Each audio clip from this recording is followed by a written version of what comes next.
All right. Hello, my amazing people, my spellslingers, my humdingers, my wonderful people. Welcome on in. I'm your shadow Vtuber spells.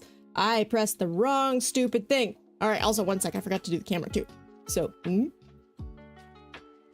yeah. All right. Collaborating with camera. Things have been going fantastic. I'm doing super well, but today is... Why did I get so big? How did that even happen? All right, but today is another day of The Legend of Zelda buying time, and I'm super duper excited. I am glad to be here. We're going to be doing a collab stream with the wonderful fantabulous wonderful fantabulous Mikel Loft and Sanothu streams. It's going to be another one of those days. I've been told we're going some shopping. That being said, though, we'll see how it goes. I think, cause I do. It's gonna be an interesting day. It's gonna be an interesting day. I'm also a little spacey today, but that's okay because, like I said, we're gonna be. I totally lost the thread on what I was talking about. But we are going to be joining because there's also some fun things happening in the background. With us trying to get the Nox going and trying to get the combined streams, because every stream we've been doing combined chats to let you all have so much fun.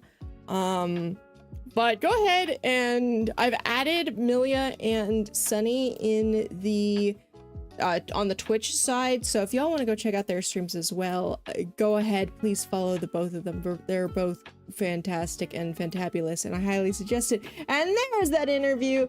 There's that request. Okay. Awesome.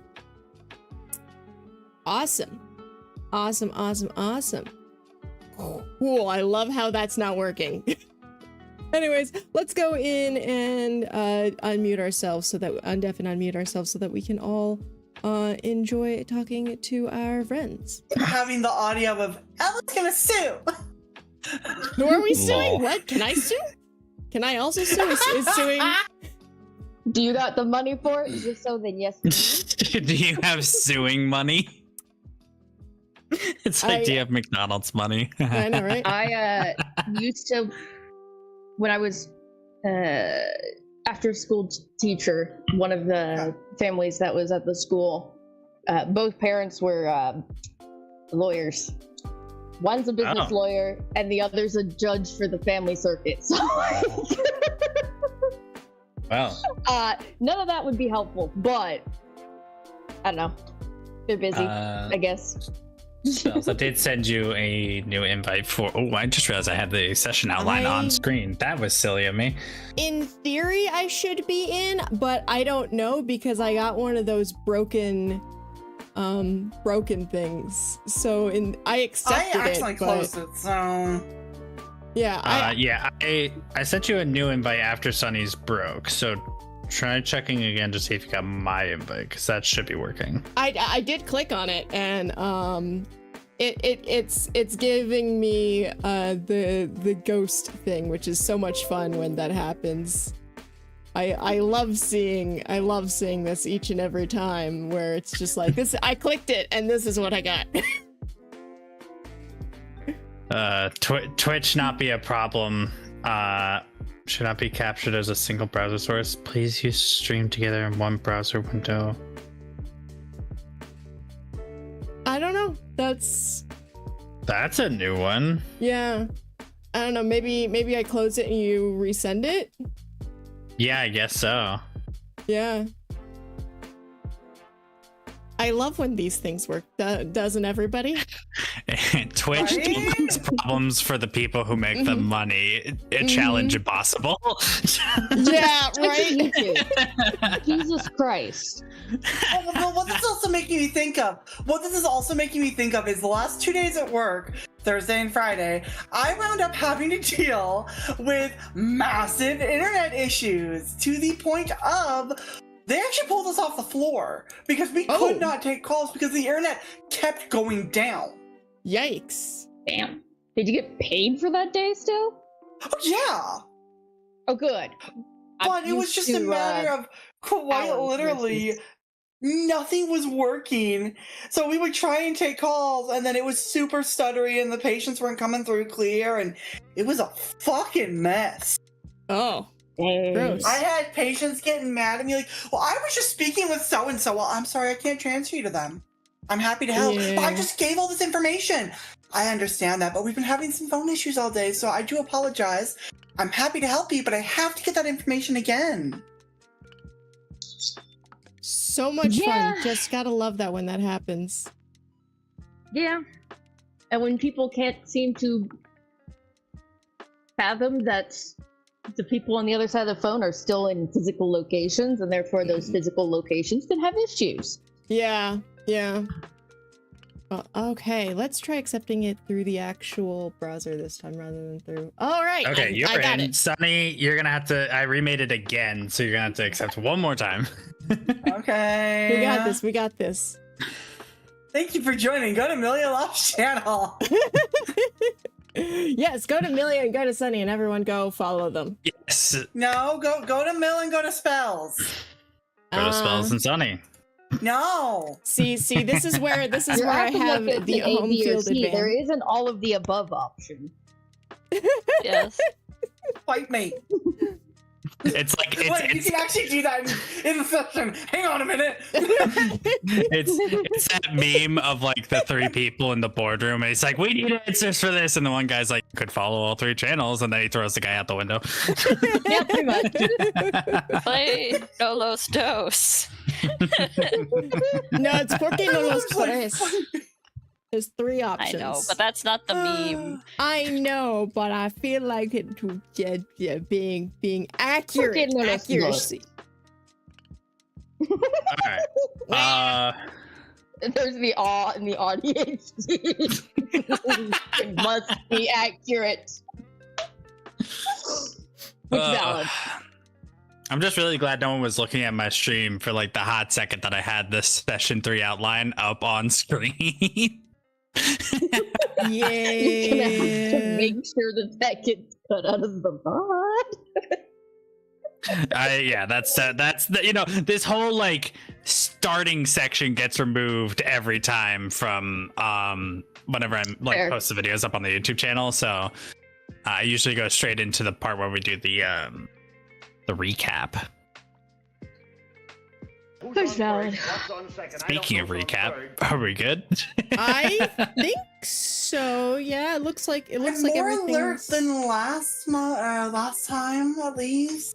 Yeah, I literally only remember the battle, and I barely remember that. Oh. Well, that was like 90% of it. No, I yeah. still feel bad. Like I straight up, I was invested and just. If it makes you guys feel any better, I do post a session recap every time. So if you need like a quick refresher on there's a whole paragraph section there. And we are lucky that our sessions are recorded. So Yes. That the entire too. thing. You can also go back and Can watch you it. Thank you run it? very much. Yes, On you the can. YouTube channel. Yeah, no, I got this. Wait, I got it. Shameless plug. All right. Yeah. Always be plugging. Yeah. How it Oh works. wait, the bots don't work on your ends, do they? No, but I already posted the link in my own chat. Mill, don't forget to make it a shared chat. Oh, I'm dumb. There we go. Now everyone can see each other's shared chat. Yeah, here we go. Here we go. Then I can repost this as me so that the whole Oh, I actually did the show up in my chats- chat. Nice. Oh, nice. Yes. So go check out the YouTube channel. I put edited cinematic, well, somewhat cinematic VODs up on that channel, which can give you a good recap of the series so far, or if you just need something to listen to while you're at work. There's 3 sessions that are up on the canon part of the campaign now. Yes. So that's a good 9 hours worth of content right there, just to burn if you have chores to do or something. Yeah. Yeah. Was session 0 the one where we did we were in the dream realm and fought the Redeads at first, or was that session 1? Correct. Yes, that was Yes, that was okay. session 0. Yeah, and session Session- -1 is The the one where we test stole session. the thing. I know. Yeah, the car that made you crazy. We were in the desert, and that's where the Think Highly of the Fish Has Fireball came from. Yeah. That's right.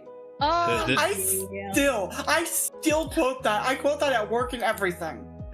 that's beautiful. I clipped that. The mental image I of love it. is at her desk, and like recently she's been doing a lot of like craft projects in between calls. So it's just you working on this clay model, and then just like under your breath, thank God the fish knows fireball. Like, and you're like coworkers But like, no, what? that is literally been what I've been doing. I'm just kind of sitting there. I'm sitting there doing just random ass shit, and then I'm just like, thank God the fish has fireball. Yeah, right. Oh Like boy. straight up, if I could get some of my coworkers join my chat, they would legitimately spamming it. tell you. They would just be spamming like and Kylie of the fish knows fireball. I love that. I love that so much. I should make a emote for that. Just like a, I'll have to figure that out later. Do but I have it, an do idea. it. I planted that idea in my brain. But anyway, we should finally get started without any further ado. So a quick session recap of last time. Our heroes, after days of preparing, finally came upon the day of the battle, a rainy morning, as the 50-strong horde found the city surprisingly prepared for their assault. The cannon section went well, and you took out a decent chunk of the bokoblins before they even made it into the city walls, in which case a fierce battle broke out of technically 5v5 as you guys took on a group of 5 bokoblins. The city folk rallied behind Trudge, the real MVP of this battle for sure. And Real. Yes. But not all was as it would appeared, as once the last bokoblin fell, the leader of the 50 strong, the moblin, made his appearance, which the party still managed to make quick work of, despite taking 1 or 2 decent hits. After which there was a great celebration of their victory. And the next day, they decided that they would need to stick around in the town for a little longer to rest, re-equip, etc. At which point, a couple of interesting things happened to our players. Mostly fun interactions, and Dorn saw something harrowing, for sure. This died. Nothing horrible happened at all. Just some mild trauma. And that is where we find ourselves today. The last day our group will be spending in this city, as far as I'm aware, unless they change their minds. We live here now. Yes, we do. We don't go anywhere. Yep. Buying time. Don't go anywhere. Yeah, we're buying time until the game actually starts. I'm becoming a chocobo farmer. we're Going cross things. Kuko's last season. Chocobos are where it's at. And suddenly this is a Final Fantasy VII campaign instead. Yes. Yes! Please? Can we do that again after this one? Please? I mean, I'm definitely down. We can make a section for it in the in the Discord. Chocobo so bad. Fantastic. We have already found the next campaign idea. We're I'm focusing back so onto on this that. one. I'm so on that. I'd have to go do my research on Final Fantasy outside of Final Fantasy VII. That way I could actually understand like the mechanics and the lore of it, because like Final Fantasy VII is the only one I know anything about. So that would be a lot of work. My last interaction with Final Fantasy, outside of spells info dumps, which I do adore, but was Final Fantasy Tactics for the Game Boy Advanced. So We're really dating ourselves here. We're really putting a number on our age. Hey, I'm very proud of my age number. It's nice and, well, it's not that big, but it's nice. I was gonna say, The other hell yeah. thing I'd love to do is a campaign at some point, but Bells might actually end up wanting to DM it instead. Kingdom Hearts. Yes, I actually no. This is where I say I actually have a Kingdom Hearts tabletop rulebook. Yes. All right. Well, that's. Go. We'll definitely put a pin on that. Yeah, we don't even have to try to get. Yeah, we don't even have to try to get the make it from 5e. It's just like I got it already done. That's great. So we don't forget these. I'm putting these in the general chat. That's a good idea. We'd have to do this session, a quick opening. Halloween I have one an shot. idea about that, which I'll be pitching that to you guys later. But Okay. We have Yes. things to do. Focusing on what we're doing today. yes, to open the scene, it's a beautiful sunny morning. Still a little wet from the rainy day yesterday, but nothing too bad.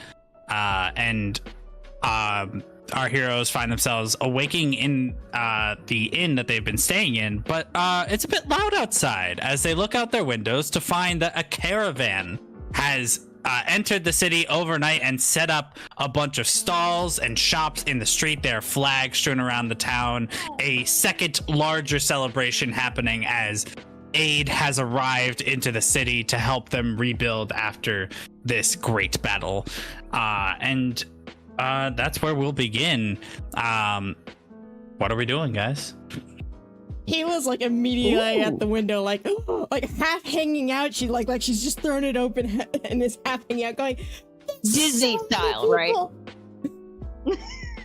Yeah, there's easily 100 people in the main town square currently. It's a large group. Like the townspeople and the caravan have mingled into like one large group of commerce and bustling, busy shopping, and like because it's largely a caravan of people who are selling their own wares. They came from, I believe, they came from the north. Is where I decided they came from. And from there, you know, they had received, they had noticed the horde on its way, and when they hadn't seen the horde returned, they had come to the conclusion that somehow the town miraculously survived and would need aid, because despite the fact that the kingdom is in ruin, the people are still willing to come together and help each other out because I have to throw in anti-capitalism messaging. yes. But it's also just human nature to be like, friend must help friend. Friend. So as a part of this caravan, you will see, aside from the shops and stuff, craftsmen and carpenters are bustling around with wood hauled on their shoulder, trying to rebuild the city, as people are also out here enjoying the wares that some of these shops or these tradesmen have brought. So anyway, I have done enough dialoguing or monologuing about what this looks like. What are we doing? Yeah, so after Tila, so like I said, Tila's like half out the window. Umi's flying from like one person's head to another, just like bouncing all around, and and then she jumps back in and basically grabs the nearest person's hand and goes, come on, there's so many people, there's so cool, let's go. And that excited kid, like, I need you to be moving yesterday manner. Hilarious. Who do you select as your victim? Yeah, I was gonna say, if it's being rude, dragged she's along. potentially gonna trip on her fins a little bit, but it's fine. All right, give me a sec. No, I need a D3 for this. Why am I trying to roll a D6? That's not helpful. I mean, all 1 right, and 2 could be it's- one person, 3 and 4 could be another, and 5 and 6 could be another. Hell yeah. All right, now she grabbed Dorn. I didn't even ask them to roll. They're just doing it. I don't have my dice on me. Fuck, wait, that's a, hang on. Wait a minute. Don't bring all my hands. Yeah. No, she grabbed Dorn. and I it's just forgot kinda I moved my dice, and then I went to go grab my dice, and my dice were not where I had put them. They were across my room. Okay, I'm good. Yeah, So Tila. Umi, Fabulous. so Umi grabbed Doran, you said? Yeah, no. Tila grabbed Dorn. Umi's being very spastastic and like bouncing from like various different people, then back inside and then bouncing back outside. You know, kind of like when Navi just can't figure out like who to target in the game. Very much that. Oh, that like weird like figure eight holding pattern that she does sometimes. No. When there's like 6 NPCs and Navi just bounces to everybody. I know exactly what you're talking about. It's been a while since I played Ocarina of Time, Yeah. so I don't think I'm quite familiar, but you could probably just find a GIF and send it to me. But I have the mental image, Yeah. which is very funny. Yeah, no. Tila just came back, turned around, grabbed the nearest person, which was Dorn, and then she's like trying to also like grabbing at, but failing to grab a second person. Like, come on, let's go. Okay. So this is like morning after we get up, right? Yeah, this is like, I want to say like 7 a.m. Perfect. That's Then I'm going fucking to early. depot myself and I forgot that you put yourself in a pot. I have a pot that is my bedroll. That's great. I love the idea that there's just like this normal sized pot or like this decent sized pot in the corner of the room, and it's just like, you know, Tila grabbing Doran like a child at Christmas, like, come on, let's go, and then just the like most stock pop noise happens as Deck's Cub lifts their head out of the pot, like, huh? Yeah, Exactly. I'm just gonna pop my head out, a little bit of dirt and a clump, and it's just like, what? But I don't have anything else to actually add at the moment, so someone please go.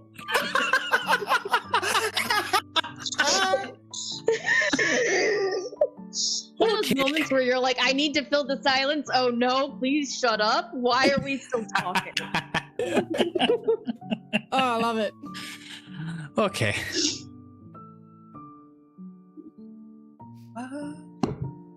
So I'm assuming you guys are probably going to make your way down to the marketplace. Doran doesn't Yeah. have a lot of choice. Doran's getting dragged. Sure. Since it's early, we'll say, you know, you guys take a moment to get together, you know, freshen up at least as much as you think you can, while, you know, Tayla is so eager to get down the stairs and finally making your way out onto the streets. There's music playing, there's people moving, and there's a bunch of shops to look at. So I just realized something. Do we need to be worried about Tila, like, running off and potentially getting hurt? Yes. I mean, the majority of everything is in the square, so I doubt they'll ever be out of line of sight unless you want to leave the square, which Because my brain is just Are you- trying to say, wait, do we need to put Thinking Tila down? on a kid's room? I mean, she's not gonna leave the square, but she's definitely like trample sized and is just gonna be running around. You know, it's like one of those Scooby-Doo door scenes where it's just like she runs to the right, comes out from the left. oh god, It's suddenly behind the camera and just rushing. What they're doing.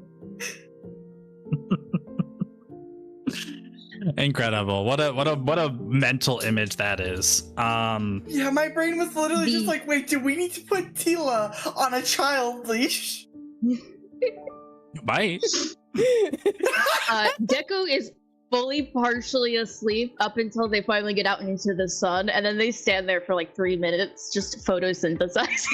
Deku needs Well, coffee. I love the idea that photosynthesis for the Deku Scrub is like their morning cup of Joe. Like, Yes. don't talk to me about my sunlight.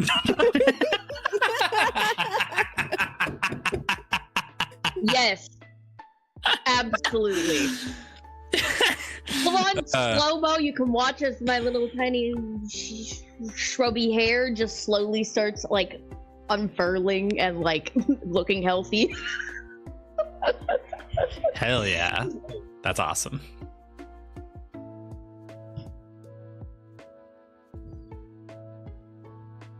So Tila's going to run to the nearest stall with sharp pointy things. Sure. So from your with pointy things, you said? Yes, with pointy things. Sharp pointy things. Pointy things. Okay, so on the opposite end of the street from your inn, there is a stall with a person who is wearing a kind of like shawl over a rather decently well-sewn dress, and they have a lot of like basic wares. If you want to like, I don't know if probably don't need to do a check for this. A lot of like the essentials for travelers, which would be like bottles, rope. They even have some arrow variety. So, and when you walk up, the lady will be like, "Oh, hello there, little one." Not quite understanding that you're a woodland spirit yet. They'll be like, "Oh, where's your parents?" She just looks up and goes, "My dad's a trainee guide." then the slightly God! coconut person is just right behind him going, "Yeah, same." Also, Ruben's just is kind of on the falling in the back. Her jaw is on the floor, and she's completely bamboozled. So Deku's probably about the same. Yeah, probably about the same size as T. Like just a coconut person. But they're gonna kind of just smack on the shoulder. Why did my computer suddenly? Oh, sorry, the news suddenly popped up, and I just saw Donald Trump's face, and I was just like, "Whoa." No, Cheeto is banned. Ew! It's all things that are the like true BBG. But it's still like, Who would White be a man better comes fair. ruler, the Cheeto or Ganon? I would rather side with Ganon. Yeah, at least Ganon's sometimes legitimately, hot. yes. Yeah. He cares about the Gerudo people in Wind Waker. That's. And I mean, during the Gerudo arc, they already. I mean, technically he cares about the Gerudo in TOTK too. It's just sort of like really super twisted care. Oh, it's very much Secondary a to the power. I debate that, but Yeah, no, we're not here to debate that. yeah, we are not on a debating channel. We are on a the same way an D&D abusive channel. person cares about their abusee. Their victim. That's the word I was looking for. Oh, but anyway, I'm gonna come up and just kind of tap Tila. If you need help with the market side of things, just let me know, and that goes for all of you. I'm gonna go chat some of these people up because I think I recognize that one person up there, and then I'm just kind of wander and hopefully subtly remind everybody that this is in fact a merchant who's been doing this for a very long time. Yeah, actually, So- give me a perception check. Okay. Oh wait, what's my perception? That is the question. I rolled a nat 17. I just don't know what my Yeah, that's more than enough. You actually recognize on the stall right next to the stage at the, kind of like south end of the square, there is a much smaller stall than the one that you were just standing by. And it has kind of a bit of a mystical element to it. A lot of very like purple and red cloth making up the actual stand itself, and then the wares are very peculiar. And the person behind this stall you recognize as somebody you did business with about 3 years ago by the name of Shaw. Yo! Okay, cool. Thank you. You just So- give me like Sean! You just wander off. Yeah, this guy talks like a pirate. It's very funny. He goes, "Good to see you, green fella." What? So what happened? Other than the continual downcline of the rest of the world, how you been doing? Well, business is actually booming. Well, given that people need stuff to defend themselves with, and nothing does that better than Shaw's magic shenaniganery. Yeah, that's true. I've been saved a time or two with your shenaniganery. Also been put in danger a couple of times with your shenaniganery. But well, you can't judge me about the incident on the west side of the kingdom. How was I supposed to know that the Keys were gonna get mad that I stole their eyeballs? You know, I'd say most things get mad when you steal their eyeballs, but the Keys, who eyeballs they were dead, so that's an understandable confusion there. Who knew things didn't like it when you stole their left eyeballs? Lost like a branch. I'm sorry, what part of the branch? Well, you know, there's a branch on you. Well, you lost part of it. And, like, you're fine. It grew back. Oh. Yeah. Anyway, want to check out my wares? I didn't realize I could do that. Well, yes, of course. My brain went, I'll show you yours if you'll, I'll show you mine if you show me yours. I was like, oh God. It's not that kind of game. I'm committing to that bit. Yeah, alright, so, he, like, kind of puts his hand out in a wide motion to show you what's out. Pretty much, you can already see in front of you. And you see, 3 items. Three batches of items, actually. There's like a basket full of each of them. So first you see key size, which is very funny given the story that we just told. Jelly of electric choo-choo, and stone of Din's fury. There's only about 3 of those though. These are all crafting items, which I will give you the full description of if you choose to buy them. Oh, okay, cool. Oh, you've got quite a list of items, I see. Oh, busy. Oh, so...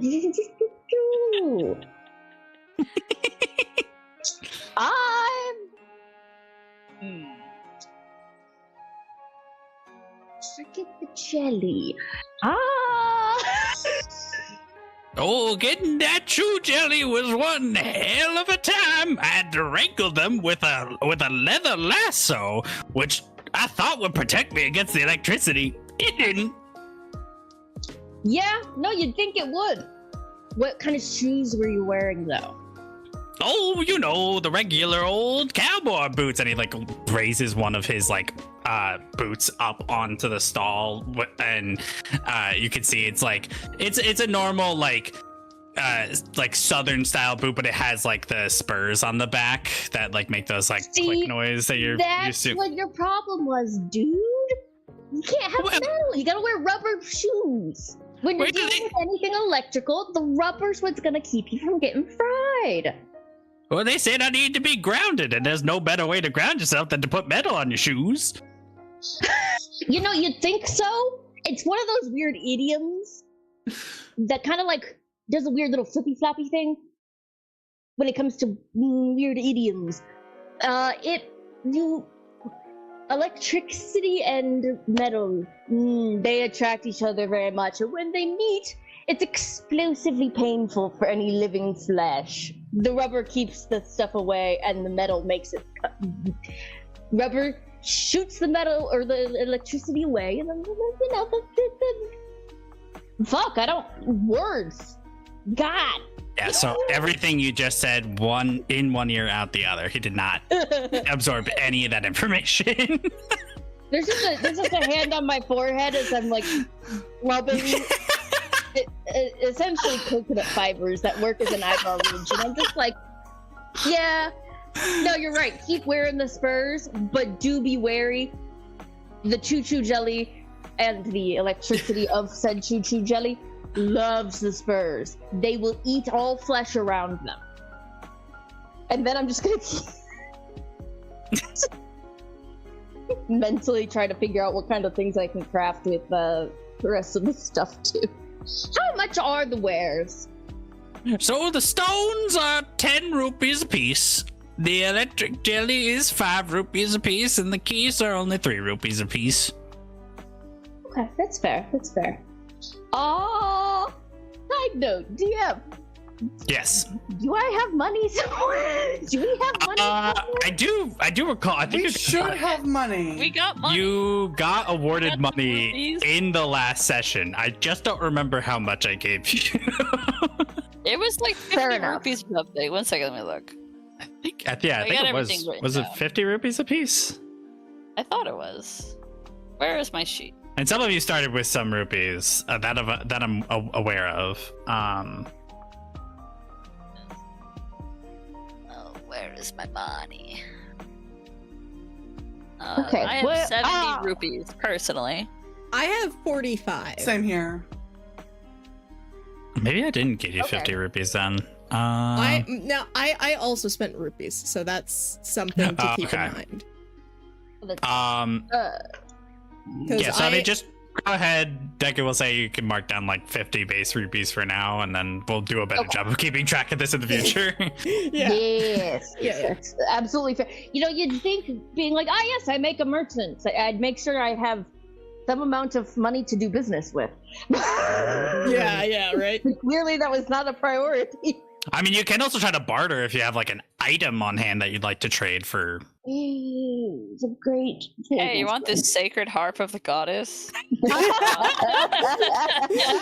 I'll take a key side for it. I love the idea of you giving it to this absolute kook of a magical item salesman, and he just like first time he tries to use it, he nukes like Zora's domain by accident. Hey, no, get my domain now. Hang on a minute. Somehow he survives this as well to tell the story of like, yeah, I lost it when I accidentally blew up the fish home. If Rune overhears us, she just goes, hey, wait a minute. This hasn't happened yet, but it would be funny if it did. If that does happen, Rage in the background, like, the fuck, dude? That's Lol. fantastic. Okay, I would let you all continue doing that while I look at things and see if any of these things are things that I could actually conceivably craft with. Yeah. So what's in the stall that I was looking at again? Yeah, so you were at the basic equipment stall. So that would be bottles, rope. They have about 16 bottles to buy, about 200 feet worth of rope and spread across 4 spools, and then arrow variety. They have a 5-pack of normal arrows, but then they also have sold individually fire and ice arrows, which they have a grand total of about 15 of those a piece, but they're sold individually. So, and then you'd have to ask the lady at the stall for the prices. Yeah. Tila kind of looks at the ice arrows because we have enough people setting things on fire in the party. So she looks. Yeah, so she looks at the ice arrows, and Umi's kind of like floating over the regular arrows, like hey. Tila looks at the ice arrows and goes, "How much are these?" Yeah, so the lady's like, I don't know if I should be selling these to someone's. Well, I guess you're not young. She's still very confused because we never got any clarification on the dead dad tree earlier. But she just like, yeah, I guess the ice arrows are 15 rupees a piece, as well as the fire arrows. The normal arrows are 5 rupees a piece, and 15 for the bundle.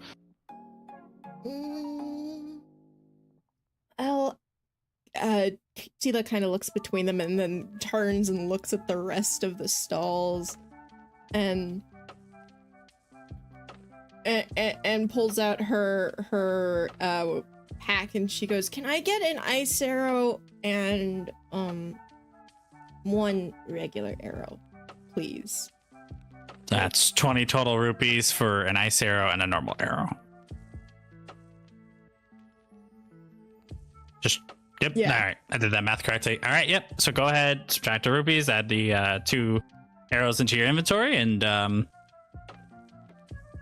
pleasure doing business with you. As she like hands you they're like bundled up in this nice little like what's the word? Kind of like tinfoil-esque wrapping. And she just kind of like looks very concerned about what she just did, wondering if she may or may not have made a mistake. Tila takes it and she goes, "Thank you very much. Also, they're really expensive," and then she runs away. Fair enough. Runs away. Oh my god, Tila. This is what I live for. I love this. Anybody else doing anything in particular? Can I try and do a look, to see if maybe I recognize any of the items that are currently being offered? I mean, is there Just something in like- particular you're looking for, or are you just trying to get like sweeping analysis, so to speak? I know I'm definitely looking for probably another rod, just because again, my rod is my main source of damage, and mine's kind of getting a little bit beat up. Well, even though I know we are doing the repairing them, so when you get Yeah, that, I know. it will be at full health again. still just to have a backup to be safe. Yeah, I mean, go ahead, give me a perception check to see if there's a stall that's selling like weaponry or magic weapons, I suppose. D20, right? Yes. Okay, and that would be in the perception we said? Yes. My brain immediately forgot what I'd asked for. Wow, I'm sorry. I'm apparently not awake. Weapons. Where the Lizard. lizard? I got a 17 base. I'm just trying to get my fucking character sheet to pull up. Let's see. Actually, I could pull up your. No, I don't Your have another fucking cup. God perception damn is it. +3, so that's a dirty 20 from you on that. Nice. Okay, I'll dirty 20. Dirty 20. Yeah, you take a look around. There's like 6 stalls in total. None of them are selling like weaponry per se. But one of them you do. I dropped my D20. You do catch out of the corner of your eye a bit of a shadier fellow who has some crafting items, if you want to, that may or may not be useful towards creating magic weaponry, if you want to check out that stall. Sure. Yeah, so you walk up and he's like, "Hello, what can I do for you today?" So I'm looking at potentially making a new weapon for myself. Oh, very necessary in times like these. Well, and he pulls a tarp off of his previously like covered wares to show that he has first a partially broken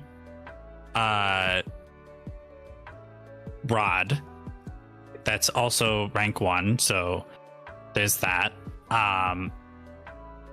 He has a sorry, I'm looking over here. He has a opal gem that has been cut perfectly to sit into a rod. And then you can also see he has a unspecified crystallized object that has been perfectly shaped into the shape of a thunderbolt. It looks like it's probably designed for electric magic weaponry, and I could describe what all these. I mean, the rod's self-explanatory. It's just kind of like a broken magic rod. But the other 2 items, you'd have to buy them for me to give you the description on what they could be used to craft. Okay. I'm gonna look at the specifically cut, you said lightning bolt, right? Yes. I'm gonna look at that and be like, how much would that be? Oh, that was very hard to acquire. It'll be quite a number of rupees. I'd say 30 some odd would be a fair price. We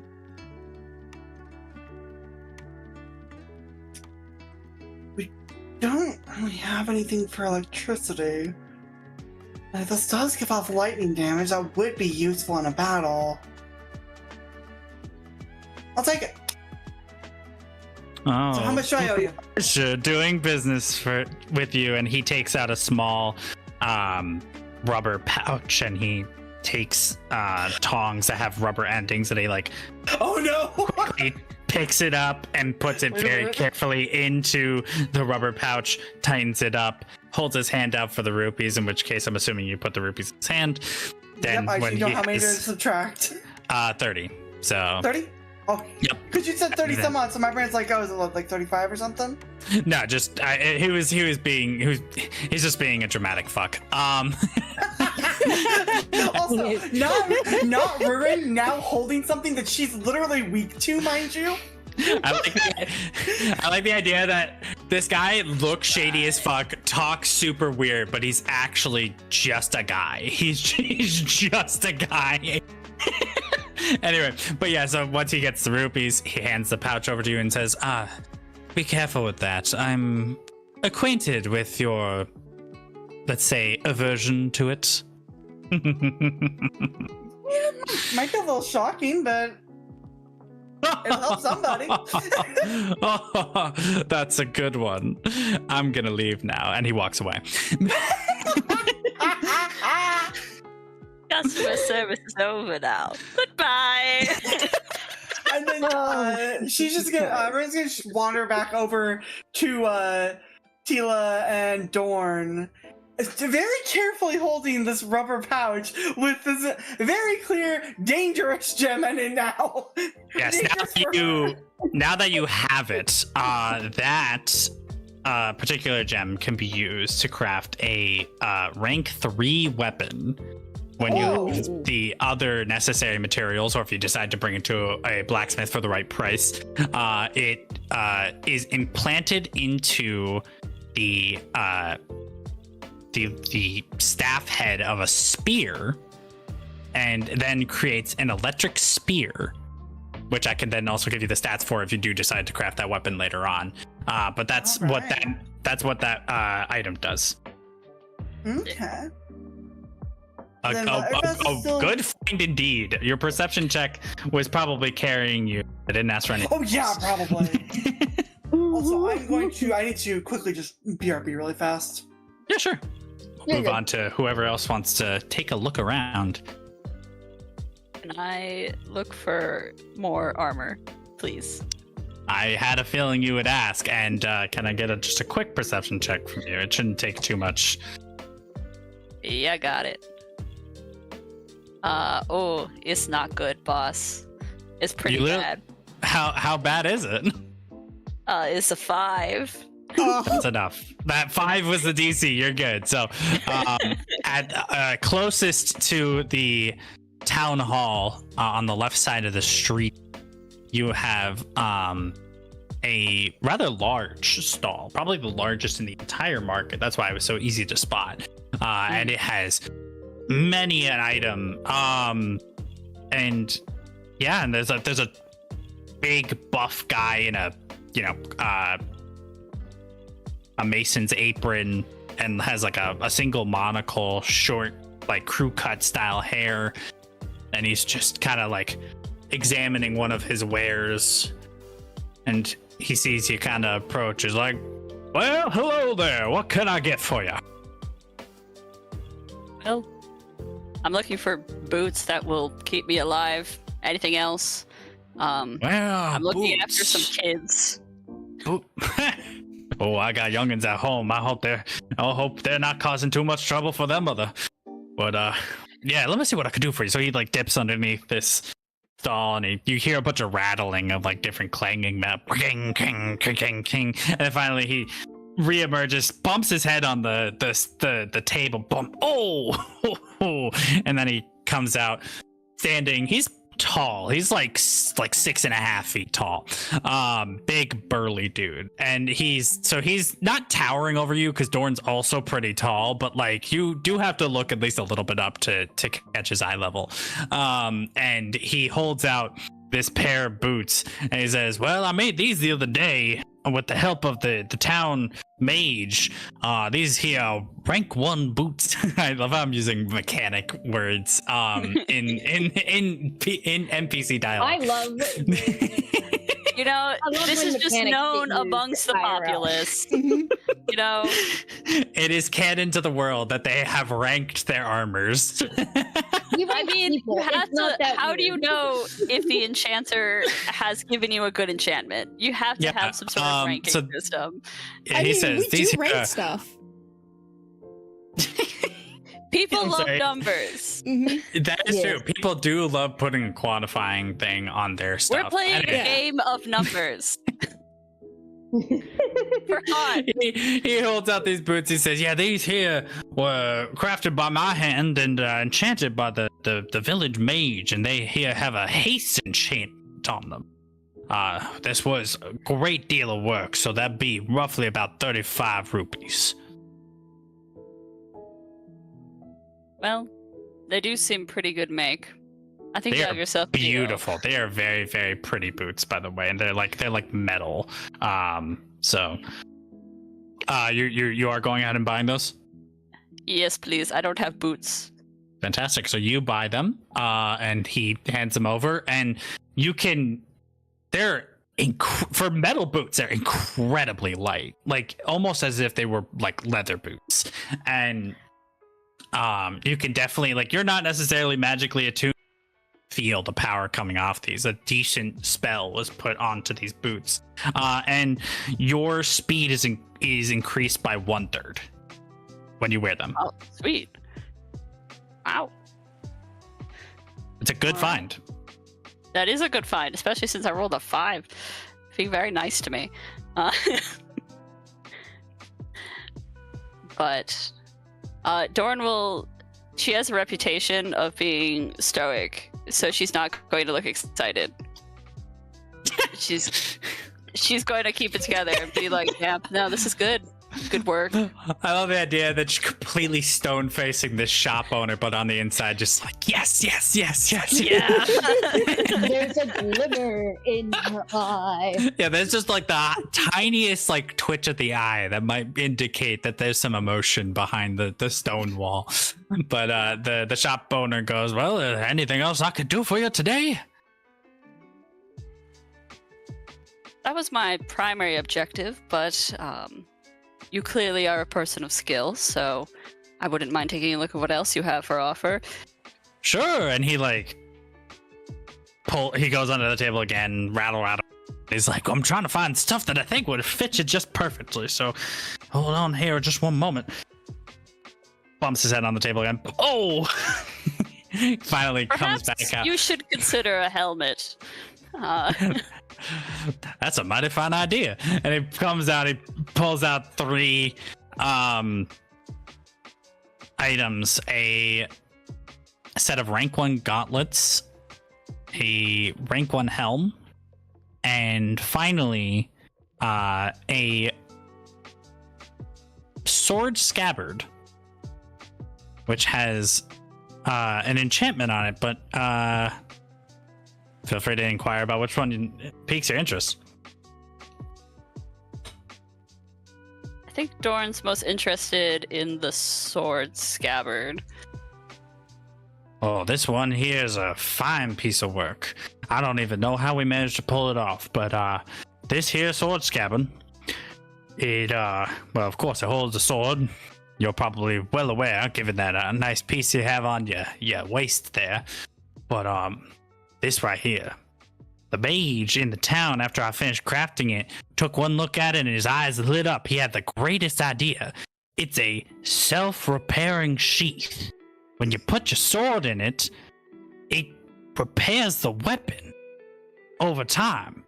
If it's in real bad shape, it could take a couple days to get the job done. But hell, not having to get a new sword every once in a while. or get it repaired at the old smither. I mean, it's gonna put me out the job.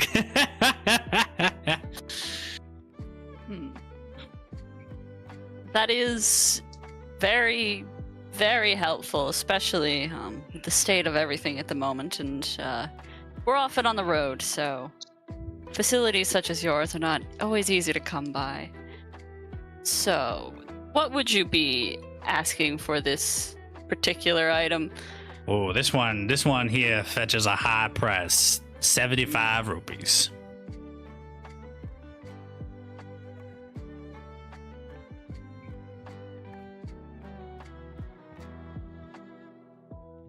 Well, I think that's a bit above what I can personally pay. But perhaps if you put it aside for me, I can talk to some of my fellows and borrow a little bit. Sure, I don't mind putting it on hold. It doesn't seem like there's a whole lot of folks around here who need weaponry or armor. Except that one fella with the scruffy hair. I think Fudge? I forgot his name already. I think you should keep it in mind. New and up-and-coming hero. A hero, you say? Well, sure don't got the money like he's a hero. Well, and so he'll put that. It's a classic. He'll take the scabbard, put it back under the table. That way, it's not like openly available to the public. And also, if you wanted to, there's. No, actually, he doesn't have this. Sorry, I'm confusing him with another merchant. So, but yeah, that's, is that all you were looking for? That's primarily my goal. Thank you. Sure. Deco, you didn't get anything from your old pal Shaw. Did you make up a mind, or? I'm thinking I'm gonna haggle with Shaw about them Dinstones. All right. What pricing did I give them? It's been 40 minutes. 10 rupees, 10 rupees. And then 5 for the jelly and 3 for the eyeballs. Sure, yeah. So,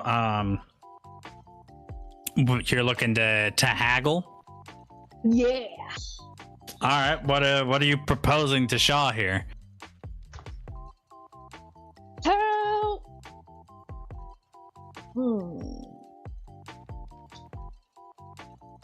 It's a little more like how low you willing to go, and then we'll go up from there.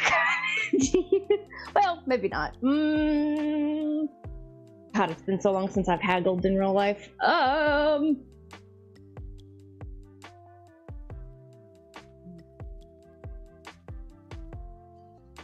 Let's see.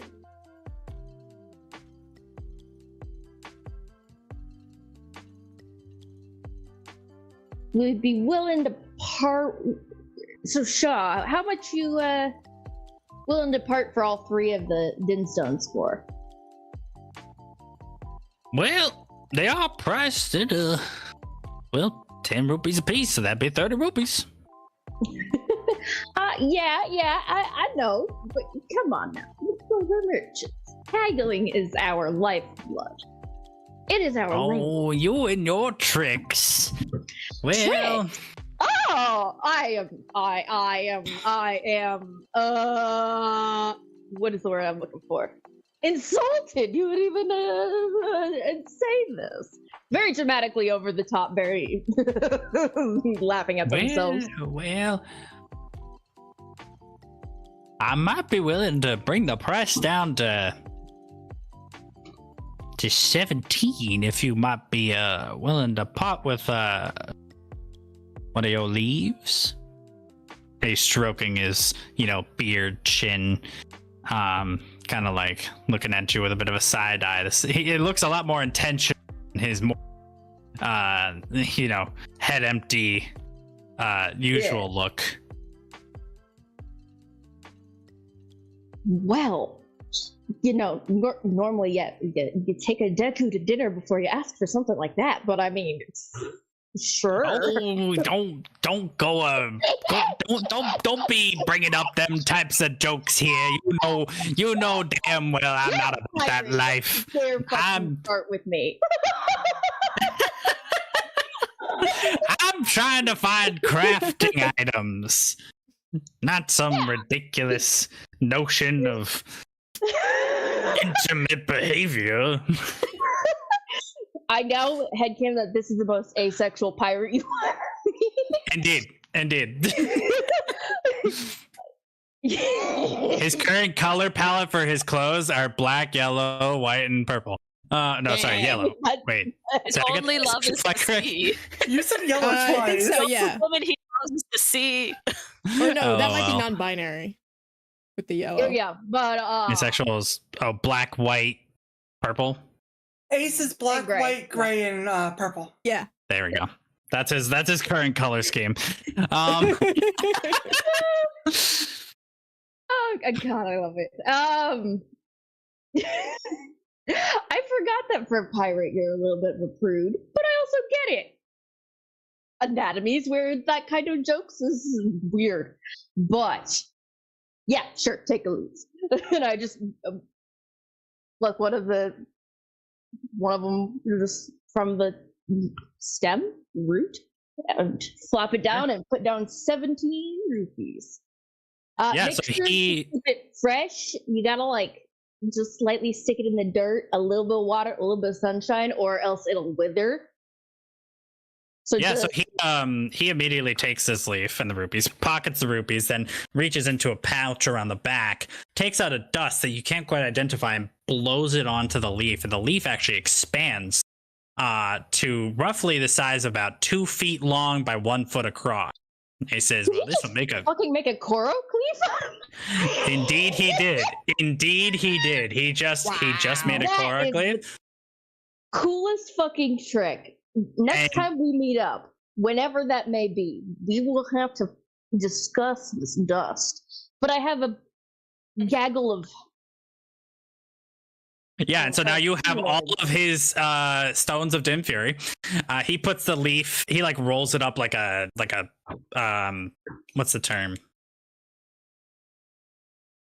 Sleeping bag. He like rolls up like a sleeping bag and like There you go. puts it in the back of his stall and says, "Pleasure doing business with you as always." And the stones. Oh yeah. I gotta look at my notes here. Hold on. Stones of Dim Fury. You can use these to craft either a fire rod with 5 charges per stone, which means like you could get a rod and then replace the stones each time to basically recharge the amount of shots you have, or you can craft a bow of fire arrows, which is the stones enchant the bow. If you use all 3 stones on the crafting this bow, every arrow you fire from it would be fire arrows.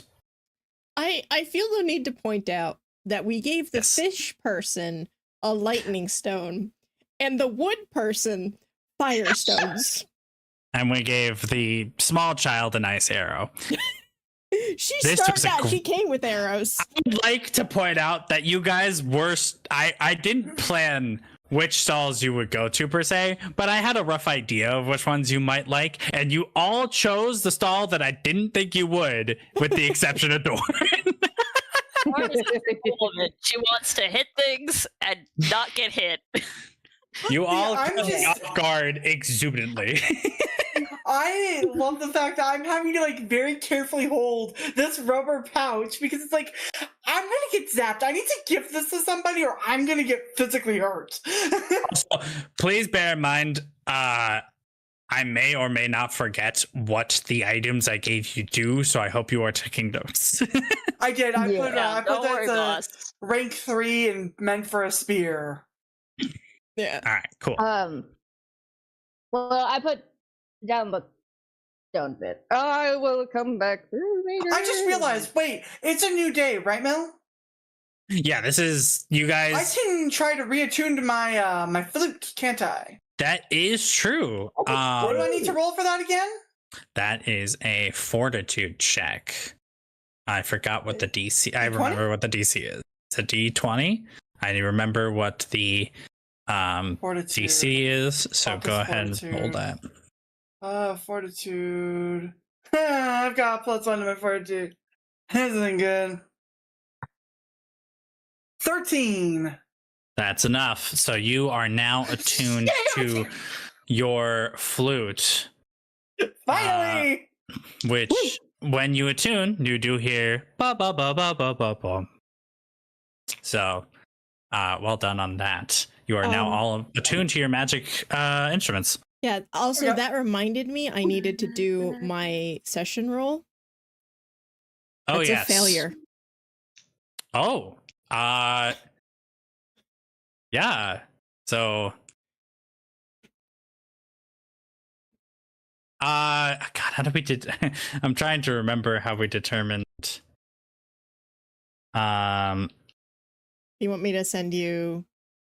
Yeah, if you could resend me how we worked that, because I did low key forget.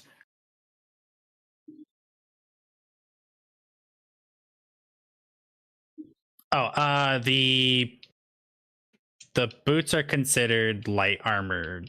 Owl. You got it. Thank you. I just didn't want to interrupt the flow. I figured you'd get to it when you got to it.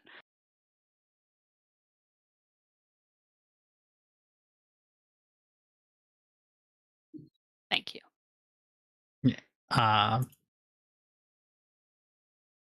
Sorry, gang. We're just.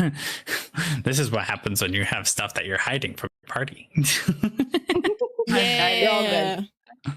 It's perfectly fine. Yeah, just let me know While I'm whenever you're getting good. this settled with Tila on the side, now that you all have kind of had a chance to shop around a bit, you notice that there's a stage on the south side of the square, and on the stage, some performers have, hopped up, and some of them are beginning to prepare to perform. Some dancers, some instrument players. It looks like it's going to be kind of a classic festival jive type of situation. Awesome. Well, if we're all good, I'm going to come over to the group, and then I'm going to scold everybody thoroughly for not Not bartering. not bartering, or at least not coming and asking me things. This is my job. I'm gonna go up to Deku and be like, how are you affected by lightning, if you don't mind me asking?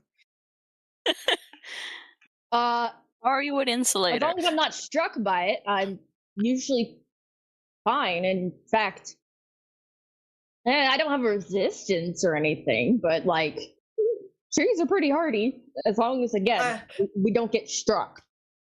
I just asked because I got intrigued by a stone, and I'm realizing I do have a weakness to this. Would you mind holding this for me?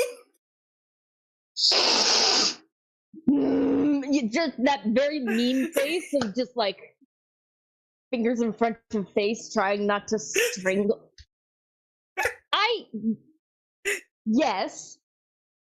Dear God, highly above all of the curse words of the Zelda lore that my brain cannot concernedly piece together to turn into common.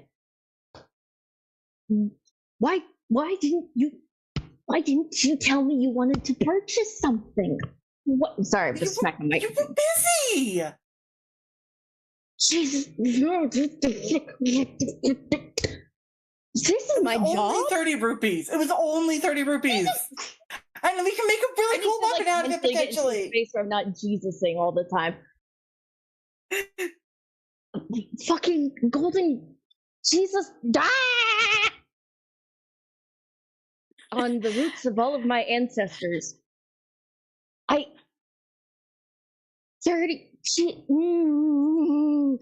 Haggling is an art that I am an artiste in, or at least this is literally my job. Now, mind you, I'm not shaming you for getting something you're weak to. I literally just picked up din stones. They are in a bag that is fire resistant. I would have killed that pirate if he had given me something that wasn't. But also, I'm going to put him, stick it in my backpack. Just totally pulled off a big giant yellow sack. Put it in my backpack. I can't. You're just gonna carefully tuck the stone into tuck the little rubber bag into the backpack. Like, yep. And now I'm gonna back away from your backpack because I am not good with electricity. It'll hurt. Yes, and I agree, and you are absolutely correct. Please, either attempt to haggle, or, you know what? Until you guys get used to haggling. Wait, no, I'm no. Hold that comment until I get, like, in character, realize that every single person has done this. So I'm going to pause that and put that aside. You just. Oh, dear God, please tell me nobody else bought anything. Dorn with suspiciously light boots. They're very shiny. What do you have? Was kind of standing beside them as well, so like Ruin did see Tila get the arrows. I mean, if you're such an artist, I mean, I didn't buy a very fancy sword sheath. If you wanted test your artistry on that, it was 70 rupees. But I think it'd be very good for the cause. Yeah, that's. Yes, I will take you up on that challenge. You're telling me every single one of you bought something and didn't attempt to haggle? These are good boots. We can make a good weapon with what I bought. It is not damage. That is the problem. These are good boots. Someone put that. Do we have a quotes channel yet? No, but we need one. We need a quotes channel. I think just out of context, seeing everybody in one of the other servers I'm part of. That makes me These very are happy. good boots.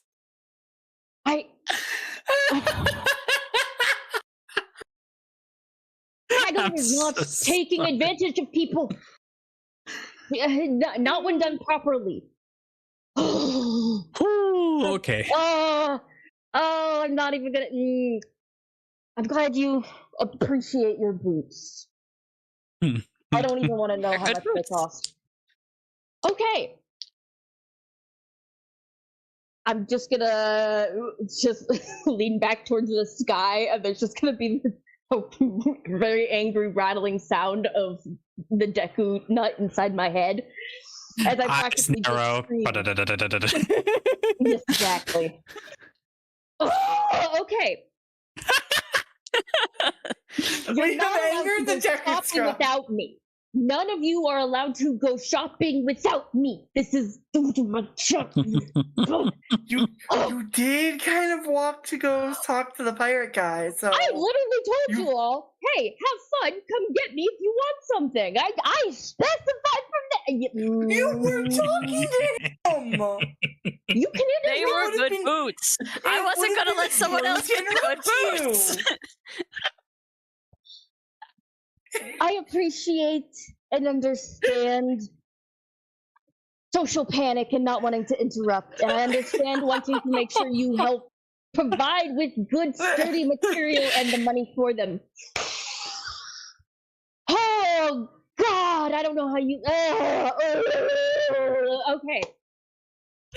This is coming within Deku's soul. This part of the negotiation tactic. Screaming. I am super going back into like the one time I've been to, the 2 times I've been to other countries where haggling is the lifeblood, and I'm deeping from that spot in my soul. Okay. Why am I worried we're gonna get like bonked with Deku shots? That's right. You are, Sam. There's a decent chance I'm coming for your kneecaps, especially if you pull that again. Okay, I can okay, we're gonna go to the scabbard, and then I'm going to sit in the sun next to the water for about an hour. Okay. So you guys are making your way back over to the armor salesman? Yes. I'm going to go haggle with the armor salesman now. Fantastic. So I can throw some rupees your way if you also need some extra for the sheath. Yes, I will also contribute to this pool of money should we need it. All right, It's so gonna help the entire money group. part. you guys make your way over to this guy. He sees you approaching and he goes, you made your way back. Great to see you. So I guess you're looking for that scabbard, huh? Why, yes, indeedy, my dear good friend. You are tiny compared to this man, so he is so confused until he looks down and goes, "Oh, didn't see ya." Don't worry, that is a very normal response. Sorry. I think I may have just given half of the town a heart attack, but I'm fine now. I did notice that over there. Are you all right? I don't know how to haggle. Like the art, the haggling. Please tell me you enjoy a good haggle. Well, I'm not the biggest fan. I usually prefer when people pay my prices, but I mean, I'm at least willing to hear a fellow out. That's valid. But I also just mean, like, it's like merchants when you're getting all of your items, your materials. You gotta just have a well-friendly haggle. I mean, I suppose I can understand the price of metal nowadays.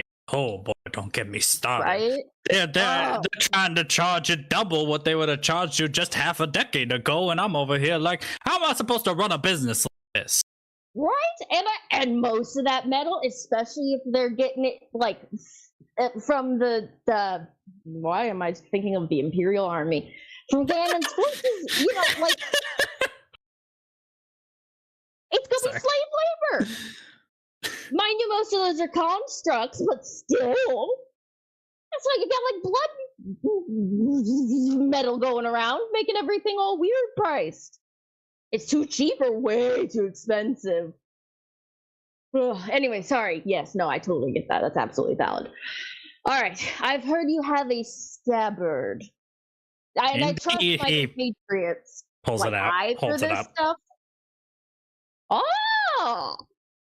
It's a very ornate scabbard. Gold, green, red, couple jewels on it as well. Like it's almost radiating a little bit of a glow, but it's just so faint that you probably wouldn't see it unless you were really paying attention. Okay.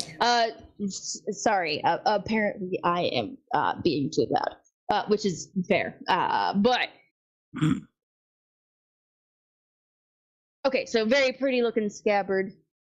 You're right, Doran. Damn. That is a very nice scabbard. Let's see. So what does magic do exactly? Well, as I explained to her over there, this here restores any sword you put into it.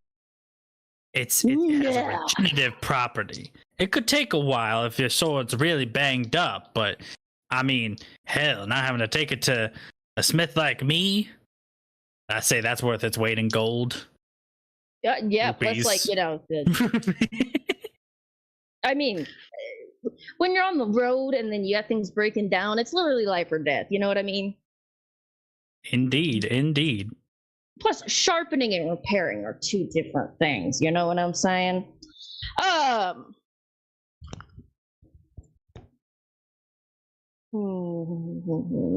You've done an incredible job of getting on this guy's good side. You've really done a good job of like speaking the talk. So when you do finally do your haggle check, you'll roll it with advantage. But, yay! Oh, that makes me happy. Okay. You do still have to make him an offer of some kind. Yeah, that's fair. That's valid. And you said it was original price was 70, right? 70 rupees. All right. Wow, with that kind of magic, that's a difficult magic to pull off. I will be studying this, by the way, Dorn. I hope you don't mind. Wow,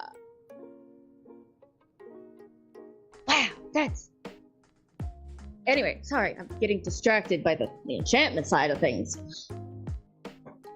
I don't want to go too low on ya. Are you a magic user? Yeah. I dabble with a little bit of enchantments, you know. It's not often, just because it's you gotta find a forge, and if you're in the middle of a fucking field, there's not much you can do. But I'm wanting to really get more into it, especially with. I think I might just have a proposition for you. You seem real interested in the scabbard, and well, I'm usually in this business for the sake of paying, you know, the bills and all that jazz. Oh yeah. I'm willing to make you an offer. Okay. I'm willing to hear If you could help me enchant one of my objects, mark this down by 25 rupees. Well, I am certainly willing to take you up on that, because that just sounds like fun. What about making it round total the enchantment? A flint dagger, maybe? That is what I currently have on my possessions at the moment. I have an object in mind for you to enchant. Oh, well, perfect. Yeah, go.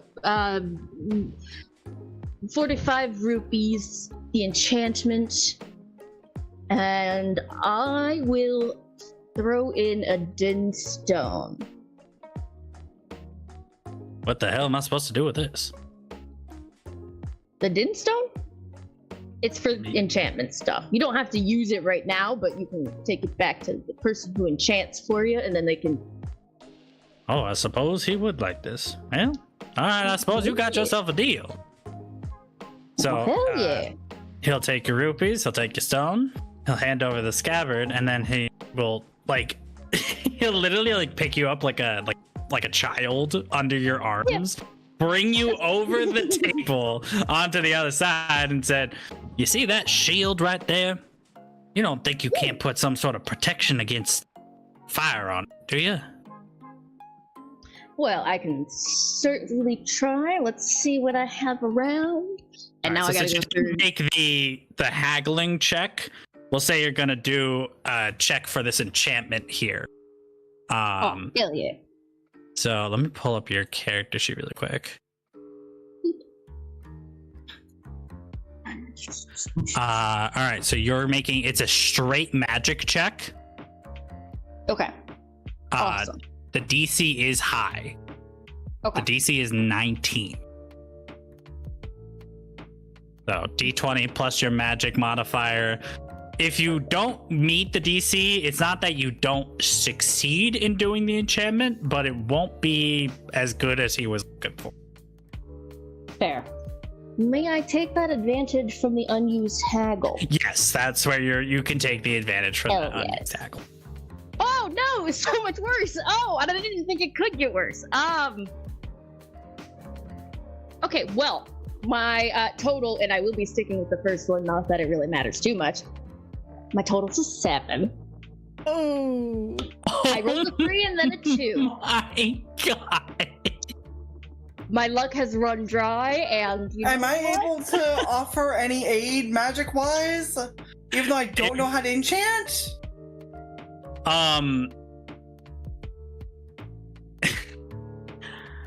This isn't really, I don't think inspirations really work this way, but Ruben, if you want to give the help action to like give Echo one more reroll. Yeah, I might give the help action for that. I'm being a little, I'm doing the rule of cool here, because it would really suck if you fucked up this thing and then he goes back on the deal. Fair. Also, like, if it does go bad 3 times in a row, that's just fate at that point. That's just fate. Oh, thank the gods! It is 21.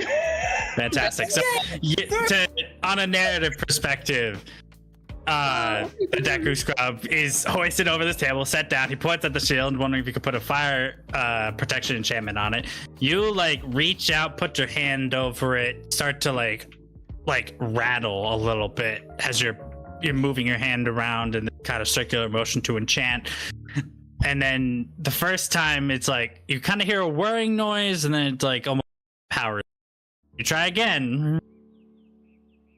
And then on the third one, and now the shield has a faint glow about it, and it has a level 1 enchantment of fire protection, which means that any like fire arrows shot at it would be deflected with no roll necessary. So Nice. That is awesome. whoever ends up getting that shield is going to have a very good time against fire archers. So well done. You didn't know that almost didn't coconut get that. sweat? This coconut is sweating. You're sweating now. Just Oh. Oh, yeah. Like a I'm just saying, platypus. it's just way more saltwater-esque. oh god, that'd be really funny. Anyway, yes, he tips his. He's not wearing a hat. He has a big old grin on his face. He's very satisfied, and he hoists it back over the side of the table and says, "A pleasure doing business with y'all." Oh, that's good. Pleasure So, doing business with you too, my dude. May I ask your name? That was the process, and I didn't even bother asking your name because I forgot that's a thing. fuck, I didn't come up with a name for him. I did kind of wonder. FantasyNameGenerator.com. Yeah. Every DM's best His- friend, Emily, right. who single-handedly made that site. Thank you, Emily. Oh, that's awesome. What's, you know what's funny? You haven't seen this guy and Shaw at the same time. You pull something straight out of that one episode of his Oh my shoe. god!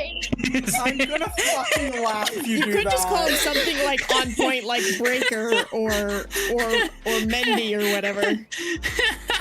It would have been really funny if I had planned ahead to make it seem like it was just this guy who's just switching stalls. But no, his name will be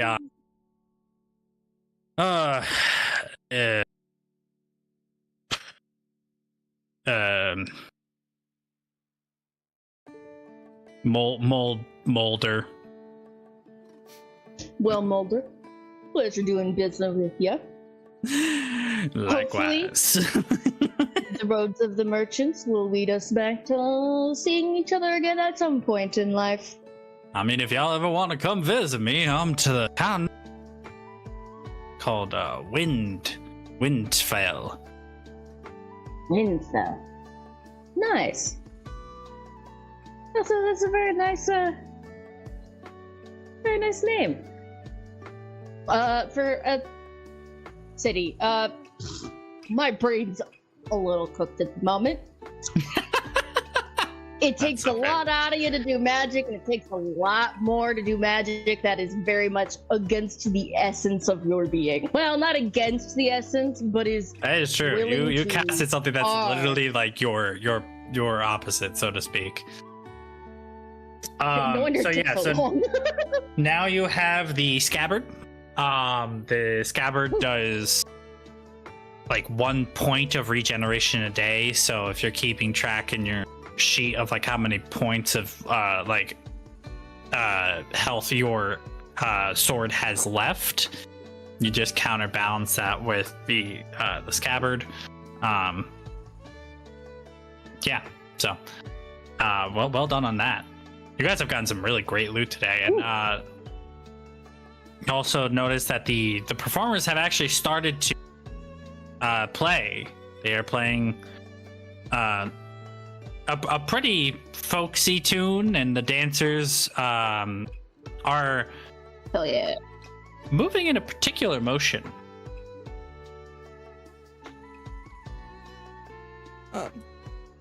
Tila, who's Are they, been like, basically running around in the flossing or something? background this whole time, is gonna head over to listen to the music. And Sure. not just listen though, listen carefully. Like she's trying to figure out what the notes are and how it might work on her new harp or her old ocarina. Sure, you wanna give me a second here. I have to find the right check on this. You You want to give me a mechanics check on that real quick? All right. Come on, me nice. 15. Yeah. Mechanics is 2, so 17. 17, yeah. So you notice that lying under the main melody, there's a harmony piece to this music. And you also happen to notice that the movements of the dancers happen to correspond with the direction of sheet music within Hyrule. And you can just piece together the notes, and I have to pause my own music here for a moment. Bum bum bum bum bum bum. All right. If you want to try replicating that on your, give me a performance check. Yeah, she's definitely gonna try to replicate that. Nat 20. Oh, yeah. Okay, so you pull out your harp and you expertly follow along with the movements of the dancers. Really helps you to like be able to figure out exactly how the notes are supposed to move, and you begin to play this song, and you might just recognize it as the Song of Healing. Yeah. You have learned one of the major songs.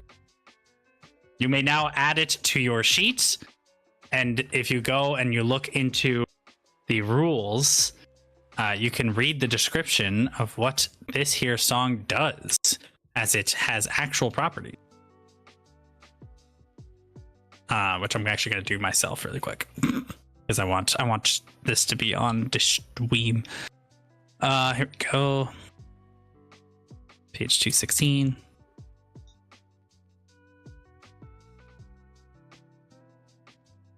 Song of Healing Major. When you play this song, select a single curse, pet, persistent magical spell, or negative energy that you can stand in the presence of. You can attempt to end the effect in question. Make a musical power roll. The DC and the effect of your musical power roll depends on the exact nature of the curse of the spell that you're attempting to end. The number you need to beat might be an arcana roll from the curse's original caster, or it might be a static number based on the strength and complexity of the curse or spell. It is up to the GM to decide the DC for a musical power roll. If you fail this, you will still temporarily ease or abate the curse for minutes. However, after this time, the spell will return to its full force. And then if you succeed, you fully break it. Yes! And sad. Yes! Yes, you have learned this. You have learned the magical song Ibuprofen. All right, just take 2 songs every 6 hours and Oh boy. Just take 2 bars and a rest. Wow,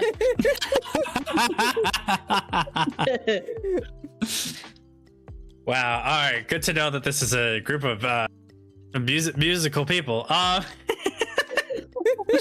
Yeah, but and as you play along with the dancers and the thing, you can see the people in the crowd sort of stage who are kind of dancing along seem to have a bit more of a spry in their step. They seem to be moving as if they were maybe a decade younger or so.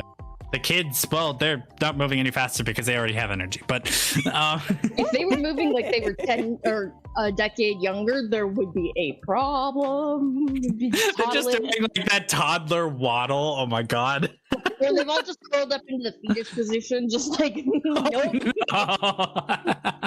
Yeah, I just have this image of Tila standing in the middle as the crowd starts to like move around her. Everyone's feeling better. Umi's like doing that cool like fly around, whereas as the you've learned this starts to play from the Yeah. You guys have collected the first of 7 important magical songs on your journey. Woo. Yes. I may or may not have chosen 7 because it's the same amount of times you have to wolf howl in Twilight Princess. That's valid. Fair. Seven's Fair. a good number. It's not the best number for me particularly, but it is a good number.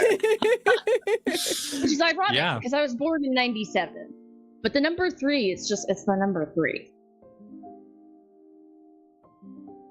Sorry, continue. Now, will Tila be able to teach the rest of us? You all would have to also make the like, if you were to follow along with them as they've learned it, you would also have to make the mechanic check to add the song into your permanent repertoire. And every time you perform, or if you're performing the song for the intended purpose of the effect of it, you'd have to do a music, which isn't on your sheet. So I'm still somewhat working out how this music works within like its own individual check, and I'll keep you guys posted on that. But Okay. That's fine. But yeah, so because you guys don't have like a music modifier, but you do have Arcana, and since they're magical, I'll most likely just say it's an Arcana check for your music checks. No, it's performance. It's also performance. Yeah, it's Or performance. Yeah, so Yeah, because does it say that with it? Yeah, because the musical music power is is performance. performance divided by 2 plus the instrument rank. Oh, I see. Okay, so then yeah, it would just be a performance every time you guys want to actually use the spells intended, but every time you have to like learn a new song, it is a mechanics check. Just so it's not like, hey guys, I learned the song, now all you have it, you know? Right. Yeah. It keeps things interesting, keeps it balanced. Yeah. No problem. I do not have an ounce of rhythm in my coconut body, so that will be a fun thing to try to teach Sure. me. But I would say that I can just mechanic it and then flavor it as just when we're traveling, right a campfire kind of idea. Indeed. Well, anything else y'all want to do while still at this festival? I wouldn't mind like looking around at some of the other stalls, just sort of wandering around, going just to see if anything else might catch her eye. Sure, yeah. Anything in particular looking for, or are you just doing a general check? Well, I did want to go look at instruments just to go see if I could get something for the harp, but we've already done getting music. Yeah, I'll be nice enough to know that it kind of as a metagame thing, there's no more music to be found. You found the one that I want. So. Oh, I wanted to look at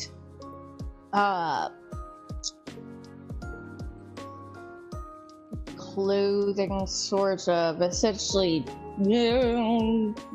looking for something slightly sturdier than whatever my current leaf poncho is. Oh, like an armor-esque thing? Yeah. I was gonna flavor it as just getting like or clothes, perchance. Better. Yeah. Yeah, but interesting. specifically armor that I can just flavor. So I mean, you already know where the most predominant armor guy is, but a lot of his stuff is tailored more toward humanoid people. Yeah. Do you want to give me a check to see if you can find someone else? Sure, yeah. Essentially, not that this will help anybody who isn't a part of our Discord, but the professor sweater thing that I drew? Essentially, I want to kind of find something slightly more in-game, but like that. My dice. Oh, But to actually have it as armor, just flavor text. Because I am 1 week coconut. Sure. So, yeah, I also saw what you just said, B-Spell. I was wrong about song, because apparently within the game system, you can't just teach it to people over an extended rest. So if Tila wanted to just say that they taught it to you guys tonight before bed, you technically could. So good to know about that. And then so just give me a quick perception check on, the festival to see if you can spot a stall that's selling something that might fit the description. Yeah, there seems to be. I got a 19. Yeah, sure. So you do find that kind of almost directly across, but there's like since there's kind of like this dancing group in the middle, you almost couldn't see it earlier, but almost right across from where you bought the armor or the sheath and the boots, there's a much more like covered. It's actually it's like a full tent, and you can like enter inside, and when you do, you kind of see it's very much a clothing shop more so than there are a few pieces in here that do have some actual armor stats about them, but a lot of it is just unstatted clothes. So the person on the inside is this kind of interesting feller that kind of like rubs his hands together. It's like, hello, how can I help you? Hello. Yeah, just kind of looking through, trying to hopefully find something clothing-wise. If it has protective qualities, that'd be great. But I currently have a poncho made of leaves, and as much as I love it, it is getting old and a little rat. So I was hoping to see what you got. Well, the majority of the items that I have that provide any sort of actual help would be over in this corner. And he walks over to that part of the tent where he shows you a couple mannequin stands. They're not like full mannequins, but you know how like you have like just the torso and kind of like waist section, so you can have an outfit. And on there you can see 3 different outfits. One is, it almost appears to be made of like a leather hide, almost like a giant crocodile or lizard per se was skinned for this. To which he says, this will protect against some blunt damage. It's not super effective. Rank 0 armor. It's never not funny throwing in the game mechanic into his dialogue.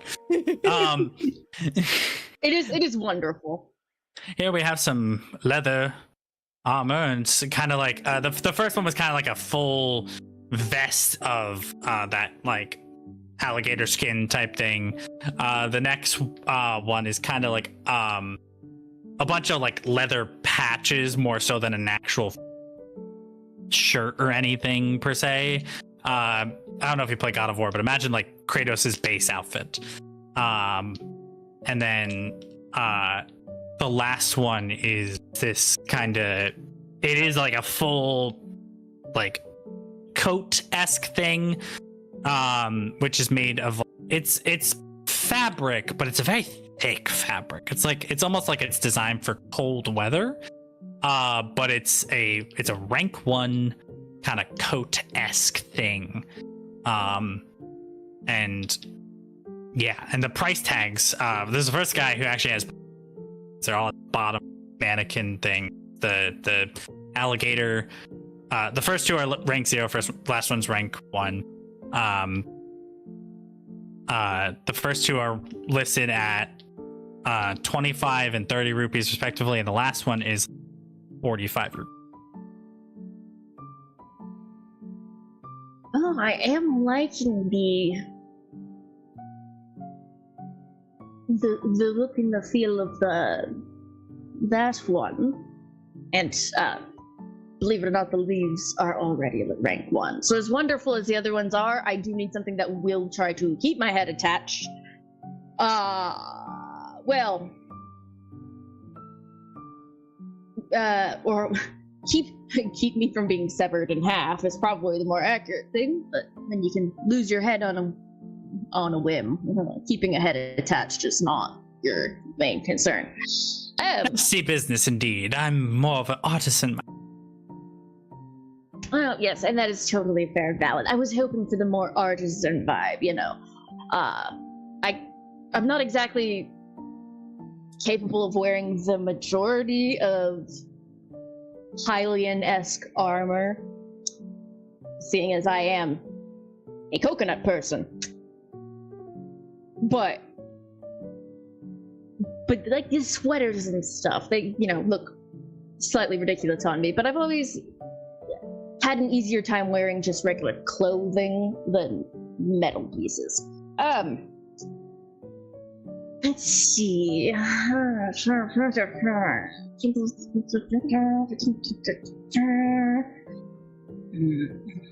in the middle of doing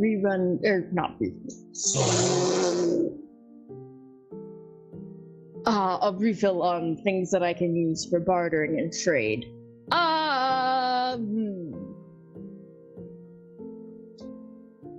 Would you be willing to... I'd be willing to pay 30 for it. What say you? This is for the rank 1. Yes. What did I originally price it at? 40? 45. 45. Okay, and you're bartering down to 35. Okay. I see. Trying to barter. Well. Yes, it's one of the greatest joys of merchantiling. You know. I could do 40.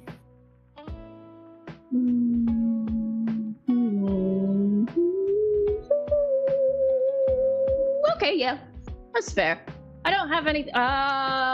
Well, wait. 2 seconds. We've pooled money. Yeah, I have no idea how much money you. I mean, I technically have sheets, but after all the shopping we've done, I actually don't remember how much money you guys would have left. So I've got 40 rupees left at the moment. I got 2 red rupees left. Hmm. I have 25. Okay. Awesome. Cool, because I figured we could do maths and stuff like off stream if we wanted. But that works out. Yeah, sure. So you agree. You pay the 40 rupees, and he takes it off the mannequin, hands it over to you. It's not so big on you that like it's dragging, but it's like it would almost appear as if it were of a full cloak than it were a coat, since this is designed for Hylian torso. So the ends of it are just barely hovering above the ground. So it almost looks like you're wearing this the colors of it are kind of like a brown orange mix. So it almost looks like you're wearing a cloak per se, because it also has a hood. I forgot to mention that part. It kind of looks like you're wearing this like cloak hooded thing, and I don't know if you can have multiple bits of armor per se. You have 3 armor slots: your head, your body, and your legs. You can only have 1 piece of armor per slot. Okay, so this technically would overtake your shawl slot unless you're able to put the cloak into the... I'm gonna wrap it up and like stick it in my backpack. Okay, got it. Yeah. Pleasure doing business with you. What's pleasure doing business with you too? Yeah, so there's 6 stalls, right? And I think we've been to 5 of 6. Yeah, so there's one more left. Yeah, I want to go check out what that last one is, because while Tila hasn't necessarily been with the party, she has seen them like duck into the various stalls and is kind of like, that check that one out. So let's go check out what the last one is. So you've made it to the final stall, and you've noticed that this stall has had a little bit of steam rising from it the entire time that it's been open. And when you finally get over there, much like the last one we entered, it was a bit more of a tent. And when you enter, you see tables set up in a semicircle around the entrance, and then there's a little bit of space behind those tables. And on the table are multiple different cauldrons of different kind, and in the very back of the tent you have a woman, very hag looking. Welcome, dearie, stirring one of the cauldrons full of purple goop. This here is a potion tent. Oh, okay. We don't have any spare bottles on us, do we? I do.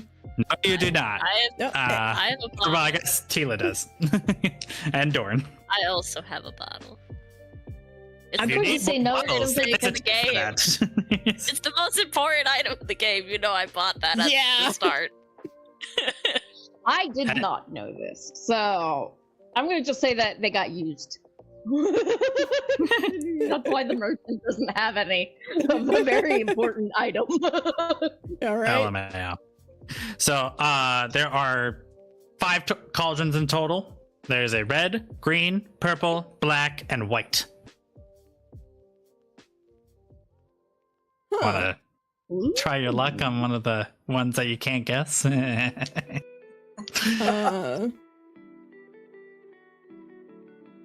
Fascinating. We'll go up to the cackling witch and go. So, wait, did you come in with me? ingredients or wand? Sure. Yeah, I I followed was you. I'm not tailing letting after you you go guys any of the because halls she's just without like. me. Yeah, no, because Tila's been on her own for this, so. Do you want to be Oh, alone? I just kind of No, assumed I don't want to be alone. come Just, back out just of the- more like wasn't. So we'll say Tila entered first. Deku saw, got concerned because they don't know how to barter, and beelined it for the Exactly. tent. In which case, Dorn and Ruin followed us because they don't want them to get in trouble either. And so now all of you are inside this tent, cackling hag in the back. Welcome, dearies. I have many a potion for you today. She's currently stirring the purple one. Yeah, Tila does Oh. point to it and goes, "What's that?" The purple one goes, "What's that?" This here is my masterpiece. You don't know what it's gonna do to you. That's concerning. I see it as fun. I mean, I absolutely Will it totally maim? get that. Sometimes She I guess shrugs. that's a good. Yeah, Tila just kind of looks down and then points to the white one and goes, "What's that?" That? Well, I have no idea. I think it's just milk. You're not very good at your job. And then she points to the black one and goes, "What's that?" How do you not know? Ah, the black one. You're That boiling right milk? there. That's a good one. That is a rejuvenation potion. It gives you... She, like, pauses as if someone... Her eyes, like, roll to the... You know how, like, people can sometimes move their eyes intentionally to the other side? Almost as if unintentionally her Did eyes... you do the lizard meme? Yeah, she kind of does that. Oh my god. Eyes come back. Hold on, her eyes come back to the front. And she's like, "That's... It gives you a little bit of extra stamina for a while." She's not looking at any of you. She's looking beyond you.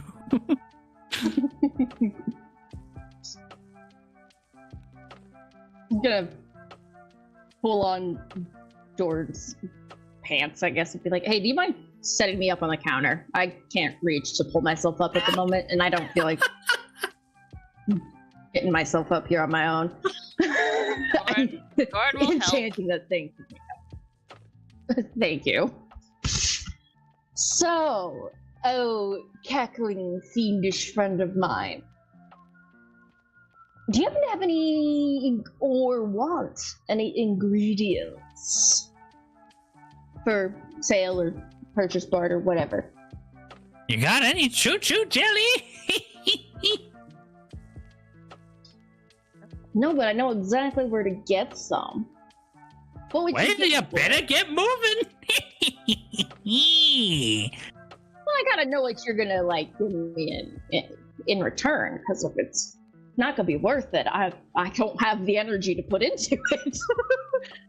You bring me yellow choo-choo jelly, I can give you 1 bottle of the green potion.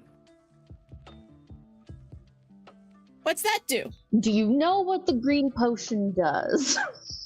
It refills your MP. Oh, is that the one you literally Magic. would just? Wait, Oh no, wait, MP? magic. That's different than stamina. MP.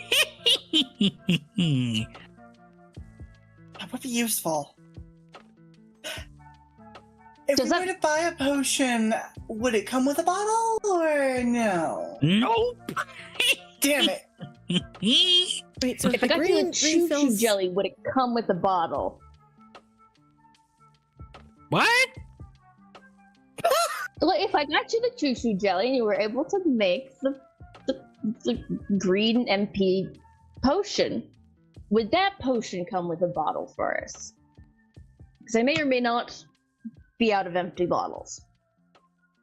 Well, why don't you just Also, go do you have any get empty one? bottles for sale? The tent right to the left of this one has bottles for sale.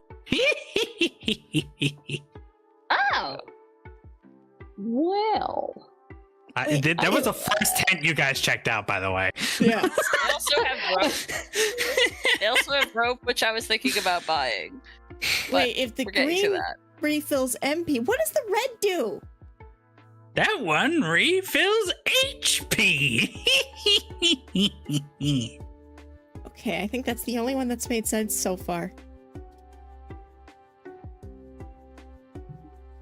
So we've got health, magic, stam, mystery, milk? Oh, wait, that does sound vaguely familiar. Milk. This is like a mixture of like Wind Waker and like Twilight Princess's Yeah, bottle system. is. Well, and I think even like Link Between Worlds, I think had. If you're That ever is, questioning what my inspiration is, it's usually going to be one of the three. So, Yeah, Yeah. that's absolutely fair. How much is the mystery? mystery? Well, 15 rupees. Well, I have enough for that. If we get you that choo-choo jelly, If you get me yellow You better make choo-choo sure you- jelly, you get one fill of the green potion. No bottle. I love the bottle not included. Each set sold separately. Well, right? Pardon me, my cackling friend. Tila, Mm. we're going to practice haggling now. Would you like to attempt to do the haggle yourself, or would you like me to just do the haggling and you watch? Her eyes kind of like narrow at Deku, and then she looks at the witch, and then back at Deku, and she goes, "I'll give you 10 for purple." That is a good haggle. Well, I might consider it if you're willing to give up something precious. For a 5 rupee off? What? What? That kind of magic that comes from precious is not worth, like, I'm not Mm, looking for pretty anything small. tangible. I'm looking for something esoteric. God, the esoteric ones are always the most difficult to deal with. I mean, we are fey creatures. This is kind of our deal. So Tilo, that's up to you, and if you want to attempt to What Go are the you esoteric looking route. for exactly? For 5 rupees off the mystery potion, I want your name. Wait, Tila kind of looks at. will the name still be usable? Umi is currently flying in front of Tila at 100 miles an hour, screaming, "No, no, no, no, no." She kind of like pats me and she goes, "It's okay, it's okay, it's okay." Then she looks at the witch and she goes, 5 rupees off, and I make sure Blue here doesn't. And she pats her giant wolf, and I go, I make sure Blue here doesn't have a spaz attack in your shop. Oh, good God. Thank you for knowing how to Okay, murder that. you're gonna have to give me a guile check on that. There is pure pride emanating from the coconut on the counter. That Greatest is pride. 21. 21. The witch. Her now sense of not being able to, or her sense of like almost not knowing where the 1,000-yard stare, the never moving her facial expression, the stirring the pot, she stops stirring. She frowns, and her eyes with direction stare at you. You better watch yourself, lass. Not everybody is as nice as I am. Yes, you are very nice. And then she pulls out her bottle, and she goes, and 10 rupees, and she goes, potion, please. She takes your bottle, fills it up with the purple potion, caps it. You could feel her frustration in the way she slaps the cap, hands it back to you, takes the rupees, and says, "Please leave." Her grin somewhat returning to her face, but with the eyes never leaving the child or the supposed child. Yeah, Jakku looks like a chain chomp with the amount of teeth, not having teeth, but fully looks like a chain chomp at the moment with the grin of pride and happiness and a little bit of malice.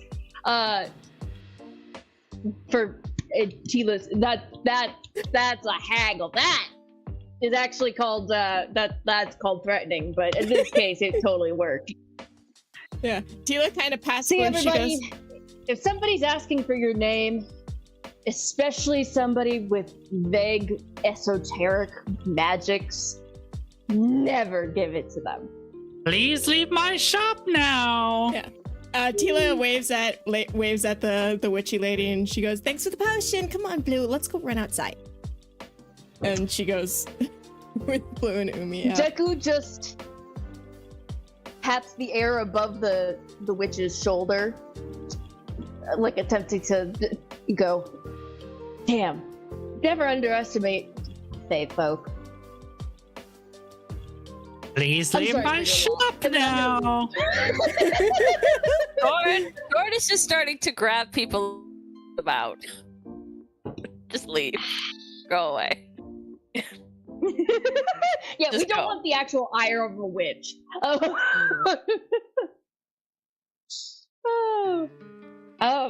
That was a Awesome. hilarious interaction. That was fantastic. Yeah. Perfect. Do we just this can be considered meta or in-game conversation, but do we want to have a central rupee pool that we all pull from kind of deal?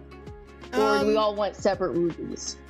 I think separate rupees, just because it'll be easier to keep track of who's got of them, and if we need to help each other, we can be like, yeah, here's 5 rupees from me. Totally fine and fair. I just wanted to make sure we actually communicate that, because I'm like, technically I don't know where we're at rupee wise. I can't. Difficult to barter if you don't know what you got to barter with. Well, I've got 10 rupees left. I want to get like a shield or maybe some better shoes. But That's I fair. don't know if I've got enough for that.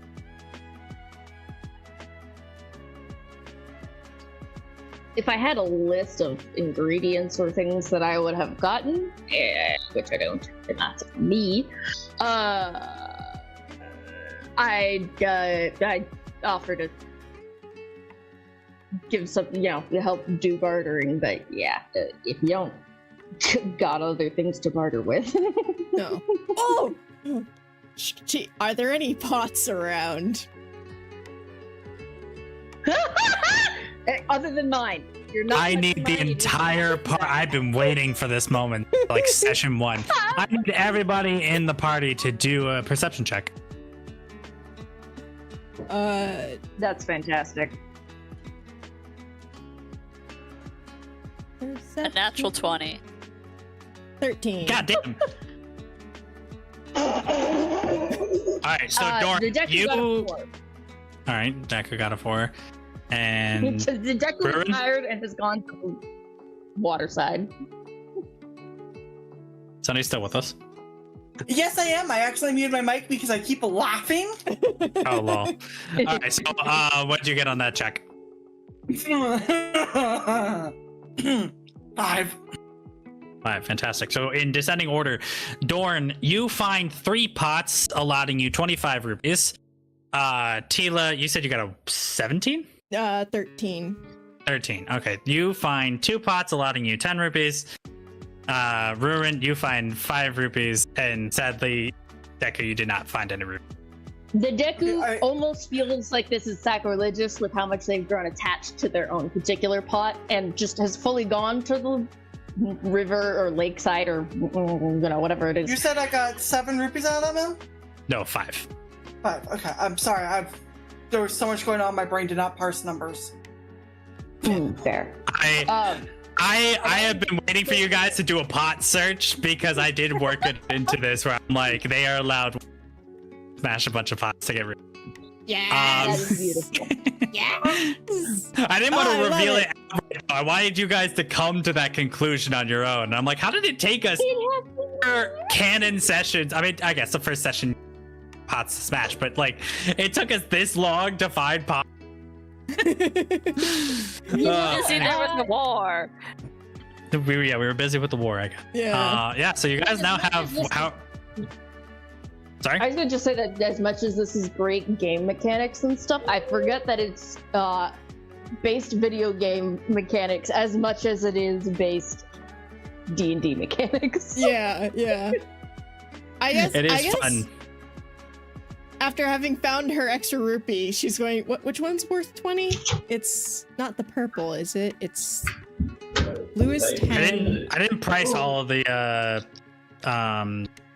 potions. The only one you got a price for was the. Oh no, it's a red rupee that's worth 20. So after having like scrounged up a red rupee, Tila's going to raise it high and she goes, I'm gonna go get a shield.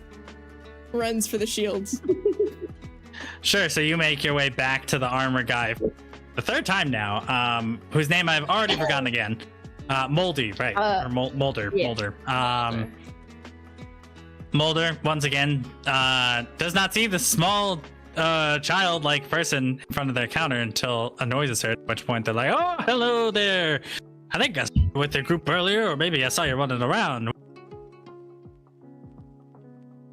Oh, I was running around, but I want a shield. Sure, I got 2 available.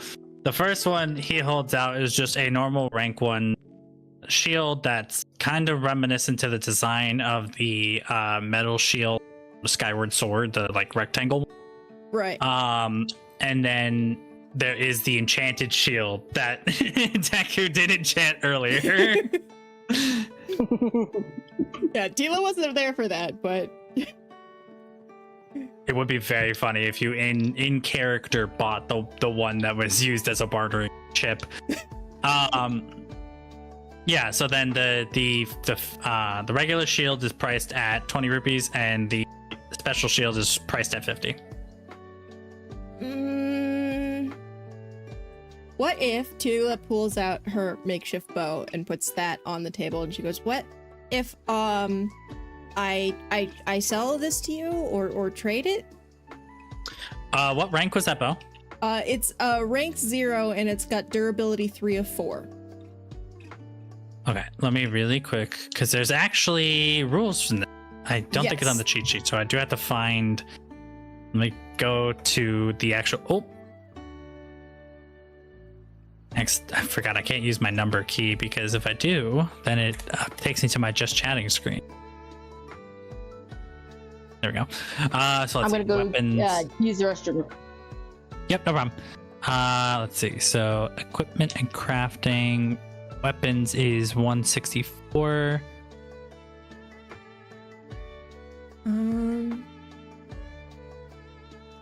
Okay. Because there is a price for this. I know.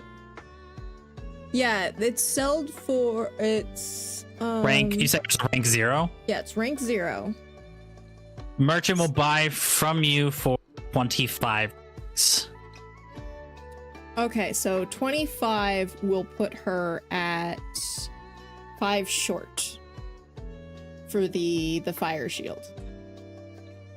Which, Indeed. and she kind of puts her bow on the table, and she looks at the nicer shield, because, like, let's be honest, if you can get the nice shield, you want to get the nice shield, right? Kind of looks at the nice shield, and she gives him like the biggest eyes, and she goes, "Can I still have it?"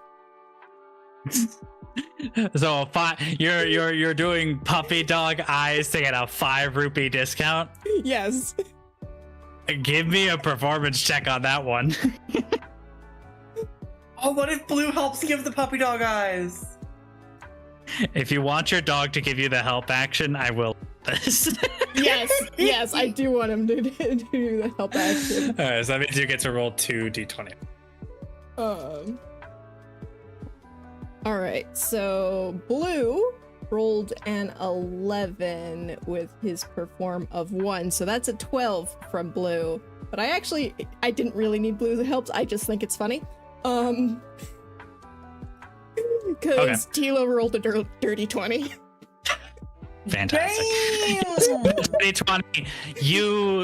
The image of this small woodland child and their dog doing puppy dog eyes at them reminds them of his kids at home, and he can't. This is a family. He can't help it. Just immediately sells out. Says, "I'll take the 45." And so you have the fire enchanted shield. Yes! He was like jumping up and down. Believe. What's funny is that Echo is not here to have the Deku Scrub scream at you for that. Yep.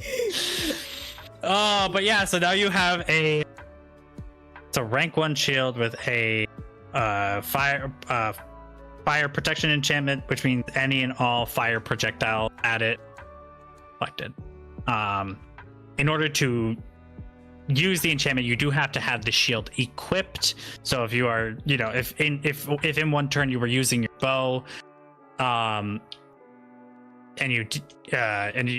you were fired at, you would still take that fire damage from fire arrows. But if you have the shield equipped, then it's negated. Make sure to mark that down on your sheet and keep me honest. I will forget. Okay, so it's the fire It negates shield. fire damage? Negates Fire projectiles. So like fire projectiles. So now it doesn't negate the physical damage of an arrow. So take for example, if an enemy is firing, they have fire arrows. You could potentially get piercing damage from, the arrow if they hit your armor class. But if it's a fire arrow, you will not get hit with any of the fire damage from that. So it's a passive resist then. Yeah, it's like a passive resistance to fire projectile. It's still busted as fuck. I did not expect you to go back and buy this shield. So you all got very powerful shit today, and low-key, it's my fault. all right, what's the material made Well, of? Is it metal? It's it's kind of like it's also a metal shield. Okay, so then do you know the accuracy, the style, blah blah blah, all the other stats for it? I will probably have to come back to you with that at some point, because I did not create full stats for that shield. It wasn't supposed to be told. So I will go ahead after stream and DM. Well, at some point between here and the next, get you the detail of that shield. Also, since we're here, I have a Sure. regular makeshift shield that's at full. That's actually just pristine. All right, we go I back don't to. need 2 shields, so can I just sell that? Let's see. It'd probably fall under buying and selling armor. Yeah. Well, actually, no, it's a wooden shield, so maybe I want to keep it. Sorry, I'm back. No, I'm gonna sell it. Might as well. You're gonna sell it. Okay, what rank is it? It is also a rank 0 shield, so that would be 25. 25. Yep. So you are getting 20. He trying to debate for a moment if he really wants to buy this. You might have to convince him, because that'd be 2 items he's buying off of you in like altogether. Right. Versus selling. But I'll say that the DC is low since you did already succeed on that performance check with the puppy dog eyes. Go ahead, give me a check. Is that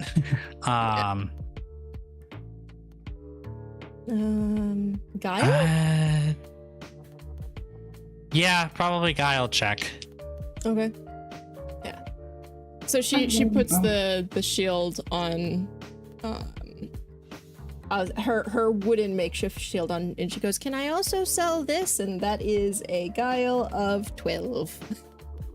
You just hit the DC that I created. Incredible. Nice. So yeah, you're like, I could probably do something with this. And immediately he takes it, hands you the rupees, and then you see him pull like a strip of like this very malleable metal out from his pouch, and he starts lining the edge of the shield, kind of creating the like traveler's shield from Breath of the Wild-esque type of thing. So he's already gotten to, like, he wasted no time.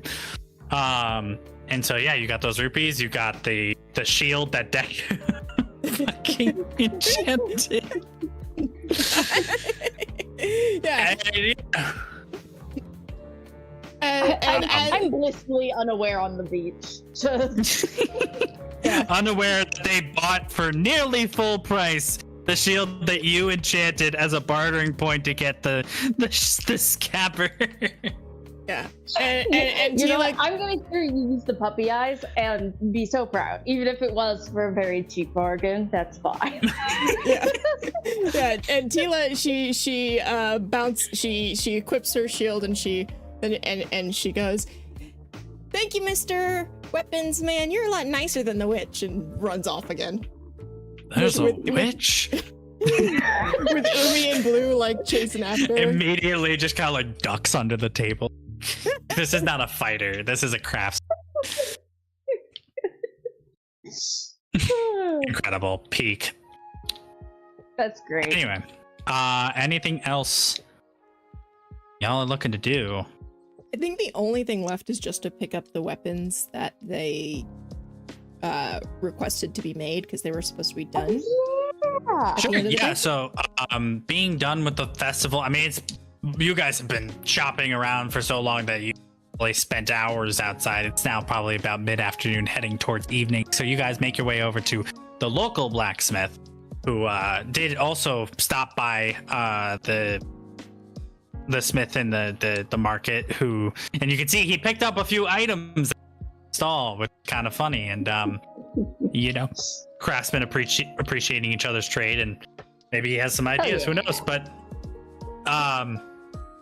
he pulls out this kind of leather like binding he has that like literally just grouped all your weapons together, and all of them are back to full strength, so you can put that on your sheets, and you guys are more or less ready to get on the road.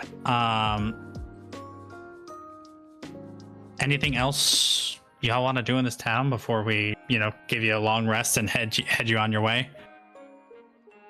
I had just 2 quick things to pick up. We don't need to like RP it if we just want to.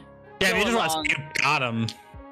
Like, if you're really not dying to have anything happen during this particular section, you can just say, "Hey, I picked this up."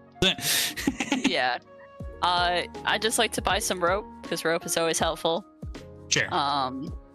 And I'd like, just for pure flavor, not mechanically, just get a cloak so I can cover up the fact that I have the royal crest on half of my armor.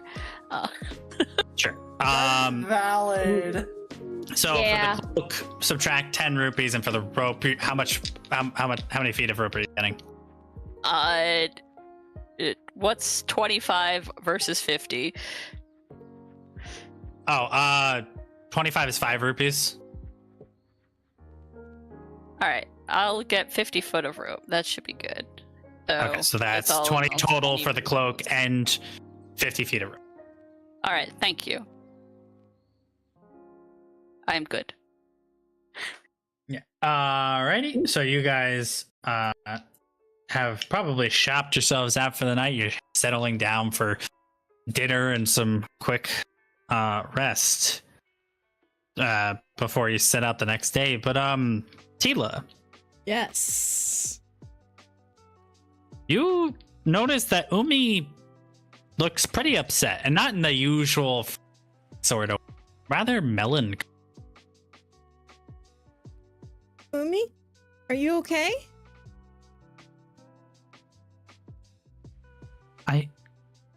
I'm sorry. I have to go. Huh?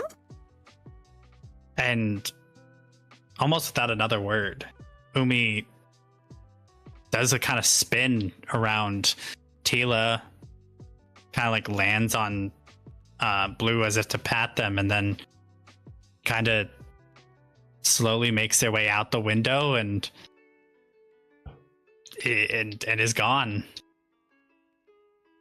Umi? Wait, no, wait. Umi, what? And Tila tries to go, like, runs up to the window, and she's like, wait, no, Umi, what?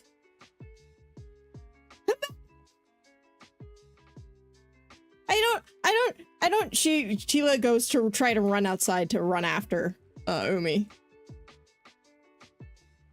Yeah, I mean, is anybody else in the party gonna interact with this, or are you guys just gonna let them do what they're doing? Doran's Can I gonna go out to make sure that everything's like okay. A little confused. Doran's definitely confused, but still following after because it's everything all right? What the hell's going on? I want to do Yeah. a nature or perception check to see if this is related to the forest and the Great Deku Tree's death. Ooh, you're smart. Give me a perception check. Actually, scratch that. Civilization. Okay. 14, I think. Let me double 14. check. Your intuition's pretty strong here, and given that both of you come from the same region, you know, you're two different, races that live and coexist within the forest. But you know that it's not ever, it's just really never happened that a fairy would leave, Kokiri companion, and something is definitely wrong, and it's probably relating to either Umi or either Tila or the forest. And Tila, as you run outside, Umi is gone. They once they got out the window, their slow movements must have gone from slow to fast real quick, because outside the building you look up to where been sky above, and all you can see is the stars and a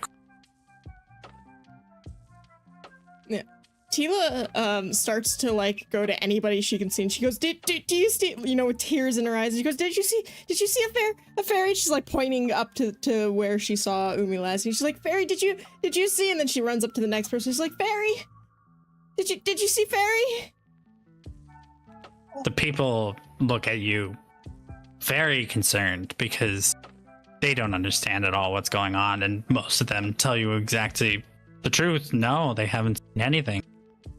And some people are heartbroken because they can tell that you are under great distress. Deku's gonna essentially roll into, Sonic the Hedgehog, just completely turn to their coconut itself and roll themselves as fast as they possibly can, and essentially kind of bowl into the very distressed Kokiri and just turn into a slightly larger version of themselves and just hug the kid and just essentially try to use all of their Deku language ways that they would kind of normally interact with the Kokiri and just try to comfort the kid. There's not a whole lot else they can do, so Sure. hoping some form of healing nature magic essence would at least help them feel better. And Tila, just like now wrapped up in tree, just reaches out towards the sky and shouts Umi's name and sobs. Oh. Yeah. So, in the middle of this downtown, so to speak, street, in this city you've defended, you find the Deku Scrub consoling the Kokiri child who has lost their fairy. Dorn and Dorn, following from a little ways back, look upon the harrowing scene, the distraught child. And you'll Vern's notice that in my larger form, my face looks way more akin to like human-ish versus the coconut face. Not quite like the Great Deku Tree, because that's not something we've ever discussed, and I don't want to just be like, yes. Right. But when it comes to being slightly larger, I would say we tend to look a little more like our parent. So more of a face than... Sure. Which Ruin's also going to go through, and she's going to approach and just very gently place a hand as best as she can on Tila's shoulder in a way of trying to comfort, but at the same time, because Deku is, big hug around Tila, also probably kind of got her hand on Deku as well. Oh yeah, no, if you get too close, just by, I would say, the emotions of everything, you're kind of gonna get wrapped in a giant tree bear hug. Okay, that's fine, as long as you don't mind the fact of, fish. No, Fish. No, you're totally fine. But yeah, no, Bruno, I was gonna actually have it that Bruno was gonna go hug Tila, but you beat me to it. So, grapple me into that damn bear hug, man. It is. I feel like in Zelda, it would be very similar to how in like the Fae in D&D or just in general, like very emotions based.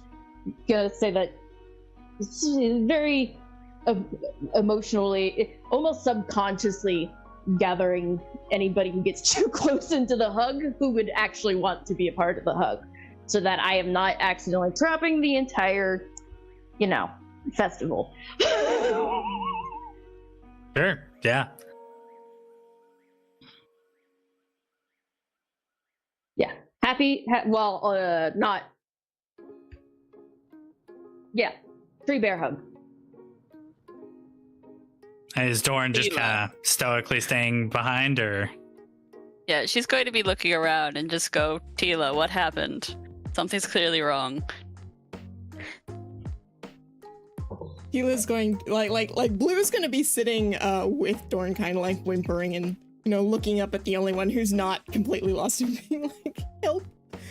And meanwhile, Tila's just, hiccuping and sobbing, and she just goes, I don't know. Okay. Well, let's start with what started to make you sad. She just kind of like looks over at Dorn, like, and then just points to the sky. She's like, eh. The sky made you sad? No. Oh. No, Umi left. a very deep, resonant voice goes, emanates. The fairy never leaves their Kokiri until the Kokiri dies. And even then, I don't know what happens to the fairy. This is something very wrong. Could we go to the forest then? I mean, that's where the Kokiri are from, right? What is this? Should we go there and check to make sure things are okay? Deku's eyes open, and you will see the faintest of their orange, like barely flickering, akin to tears themselves, and the forest died a long time ago. When the great Deku tree died, rot and plague, and not a good decay. This is something evil happened. There's a reason why my brambles are dark when I put them up as a wall. There's not much at the moment to go back. If it is because of the forest, we have to do a lot of other things before we can get there. Or at least Link, or is Link's name like public? No, actually, you were not told his name. Okay. A hero. The slumbering hero will have a lot of work to do. If we were to go back, honestly, we would be incredibly affected. There would be a chance that Tila would become a skull kid or just flat out die. And I'll say this, you don't need a history check for this. You do know that at least Kokiri Village is still, but the forest surrounding it is not so at the moment. Okay, thank you. I appreciate that, because yeah, I wouldn't know. Out of character. Or at least I wouldn't remember. Let's just say it's no, we can't go back. Not right now. What If Hylia about the decides shrine? We can go to the shrine. That's not in the forest.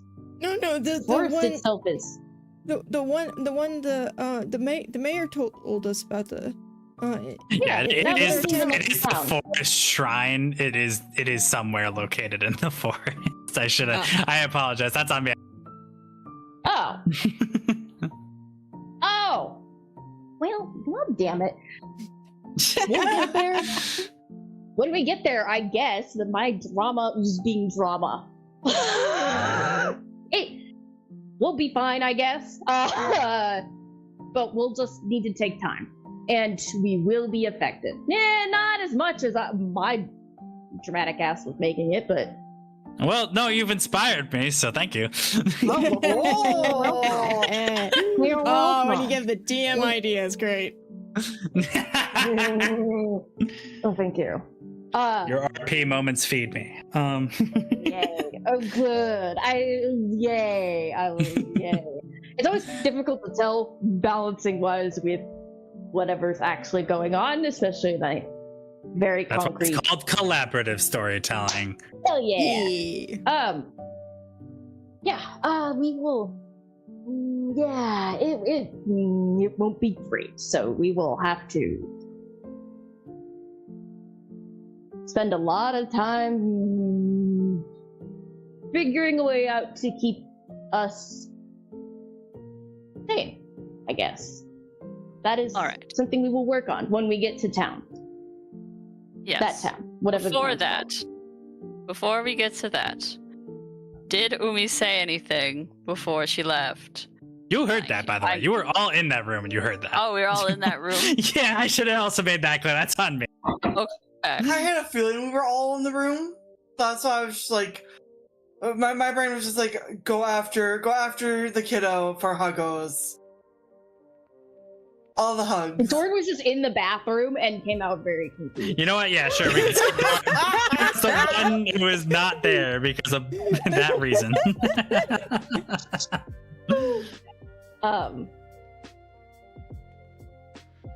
But yeah, we'll do what we can. Yeah,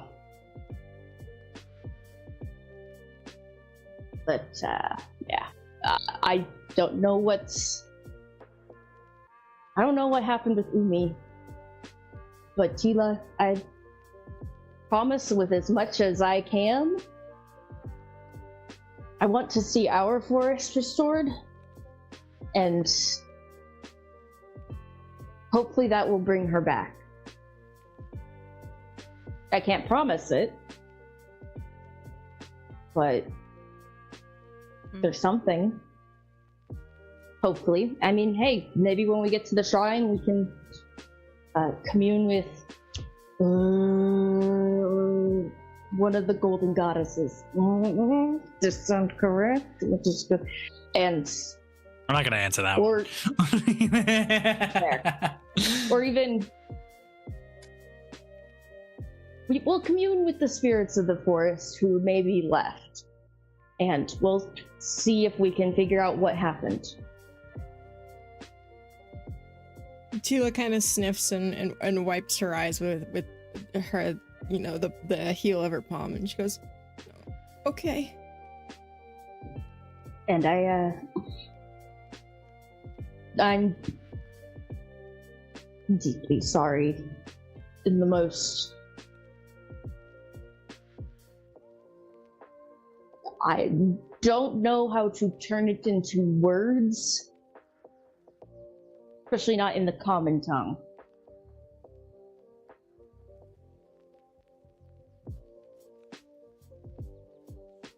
Loss is never a fun thing, especially when you don't know why.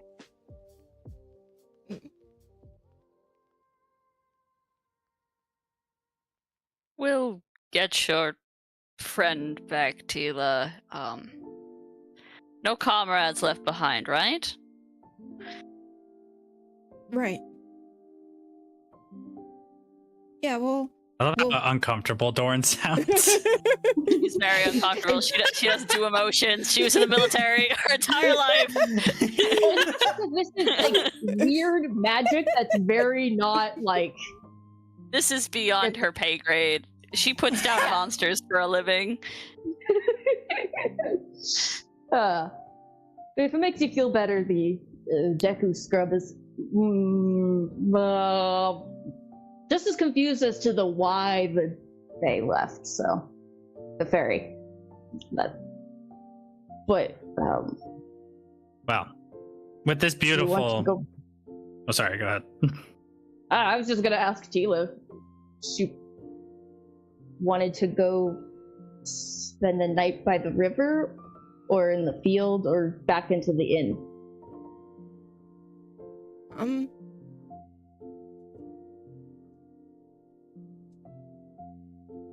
I don't know. I don't know. Are you okay if one of us makes that decision? Yeah. For you? Yeah. Okay. Well, I'm gonna look to Ruin and Dorn. Have we already paid for our inn? Yeah, you guys. So you're your like last night with the inn, so to speak, because you were planning to leave to tomorrow. So you technically, could say you have 10 nights in. See, there's a little bit of the slightly scheming merchant who isn't totally hoardful, but is like, money. Do you guys want to go back, or do you want to spend a night under the stars, or I don't mind either way. But like, I can mind, but I'm good either or. Would it make you feel better if we walked around a little bit longer? Maybe Blue can sniff, and we can see if maybe she's just hiding somewhere. Yeah. Okay. Yeah. And then, if he's not, then we'll go. We'll find him at the temple. Yeah.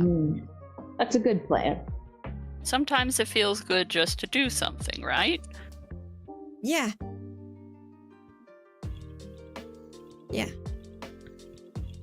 There's gonna be the teeniest, tiniest, like, mental tear that's.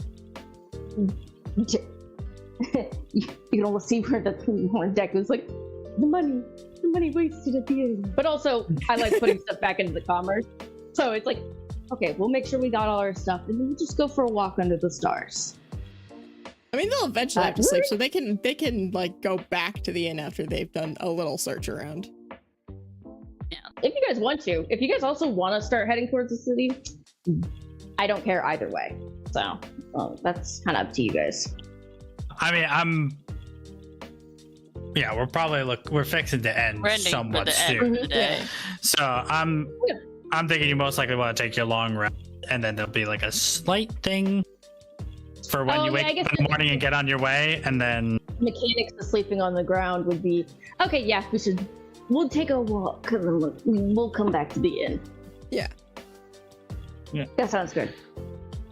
So you will all, spend your time combing over the city, following Blue, who can't quite keep a scent because fairies are kind of hard scents that way. You do as thorough a search as your tired bodies are able to before you turn in for the night. Some people got better sleep than others. And when you awake in the morning, Tila, please roll me a d4. All right. Oh no. 2. Ooh. Tila is now 2 inches taller. Huh? And that's where we end our session. I like that cliffhanger, because unless you know anything about Fury or that was peak. This session was peak. Thank you guys. Oh my goodness, I had so much fun. Yes. Thank you for hosting. Yes, thank you for being a fantastic DM. Yes, thank you for putting up with us going back to the same people 3 times over. I'm always down for a chance to work on my ability to do, because I had to pull out like 5 this session. It was, you guys put me to work, and I'm very glad, because funny, I only planned out 3. The other 3 I made up on the spot because I was like, fuck, I didn't think they'd look for that. So, festivals are fun. I went back to my high school youth trip in Guatemala, and she's like, yes, the people who won't let you leave and will keep putting the prices down. They will go to practically nothing just to get you to buy the thing, and they don't take no for an answer. Obviously, I'm glad these guys have more of a sense of self and not just peddling their nice wares that they worked very hard on for nothing. Sometimes I think you guys a little bit of a challenge. Yeah, no, for sure. It's it was very fun. It's also nice to know that I've proved to myself that I can run a engaging and fun D&D session that doesn't have combat at all. So that was fantastic, and we rolled a lot too. It wasn't just like rolled a hit. As much as I love the system, it feels weird having static damage. Indeed. It's like, it's just 11. I mean, cool, but also I like rolling for damage. Is make big number or make sad when small number. Makes How sense. hard did I hit? Okay. Did I just hit his slice through bone? Did I hit his tiny tap? Did I? Quick question for my fellow streamy friends. Is your Fuki broken? Yep, Fuji broke. Okay, it's not just me. Oh. I don't know what you're talking about. Mine's fine. My embedded URL, and they're like, oh, now it's fixed. Okay. Well played. Well played. Same. Yeah, but with that being said, I think we're looking to end here. So, Yes. I can Alright, talk forever, now- so please go do your ending. yes. Alrighty. Yes. Well, to those who want to head out, thank you for being here. Yes. As always, you'll hear from me again in the day. And I'll have to make sure to get back to you on some items that I gave you today, just in case I don't forget. But thank you all for watching. Yes. Thank Yes, you everyone thank you for all. stopping by Yes. and chatting with us Yes. and following Yeah. all these wonderful Shopping people. with us on. Shopping with us. If we Yeah, get a easy. quotes channel mill, I've got a bunch of shit to add into it from today's session. I've got Yeah, like 3 or 4 I'll probably- quotes alone. Probably. Do we want to do another raid, joint raid? I mean, there's one person I know that if I ever do a D&D campaign, I want to add his character into my campaign some way. He's actually got like a whole character sheet and is down for that. Like Okay. having other people add him to their D&D campaigns. So I'd be down to raid him if you guys are interested. Sure. Sure. Let's send me that name. Okay, I'm gonna just type it in chat first. Okay. UINCYSCAVERN. Quincy's Tavern. Quincy is so yes. fucking cool. Yes, He's so I know cool. this person. Wait, where did you send that? I sent it in the Twitch chat. I'm looking in the wrong one. It's Oh, fine. this is like a big streamer. this is a big He's got a streamer. lot of people because of his TikToks. Yes. I mean, good for And him. even though he is bigger, he does. Every time I've rated him, even when it's only been just a couple of people, he still does go through and make sure to thank everybody. Fair enough. All right, let's do Oh, it. I spelled Quincy's right. I Almost accidentally. But everybody have a good night. yes. Thank you again for the campaign. Alrighty. I had an absolute blast. And We'll see you next time. we're going to visit Quincy. Bye. Bye. Bye, chat. Now. Stop stream. Wait. Where's my Discord? Okay.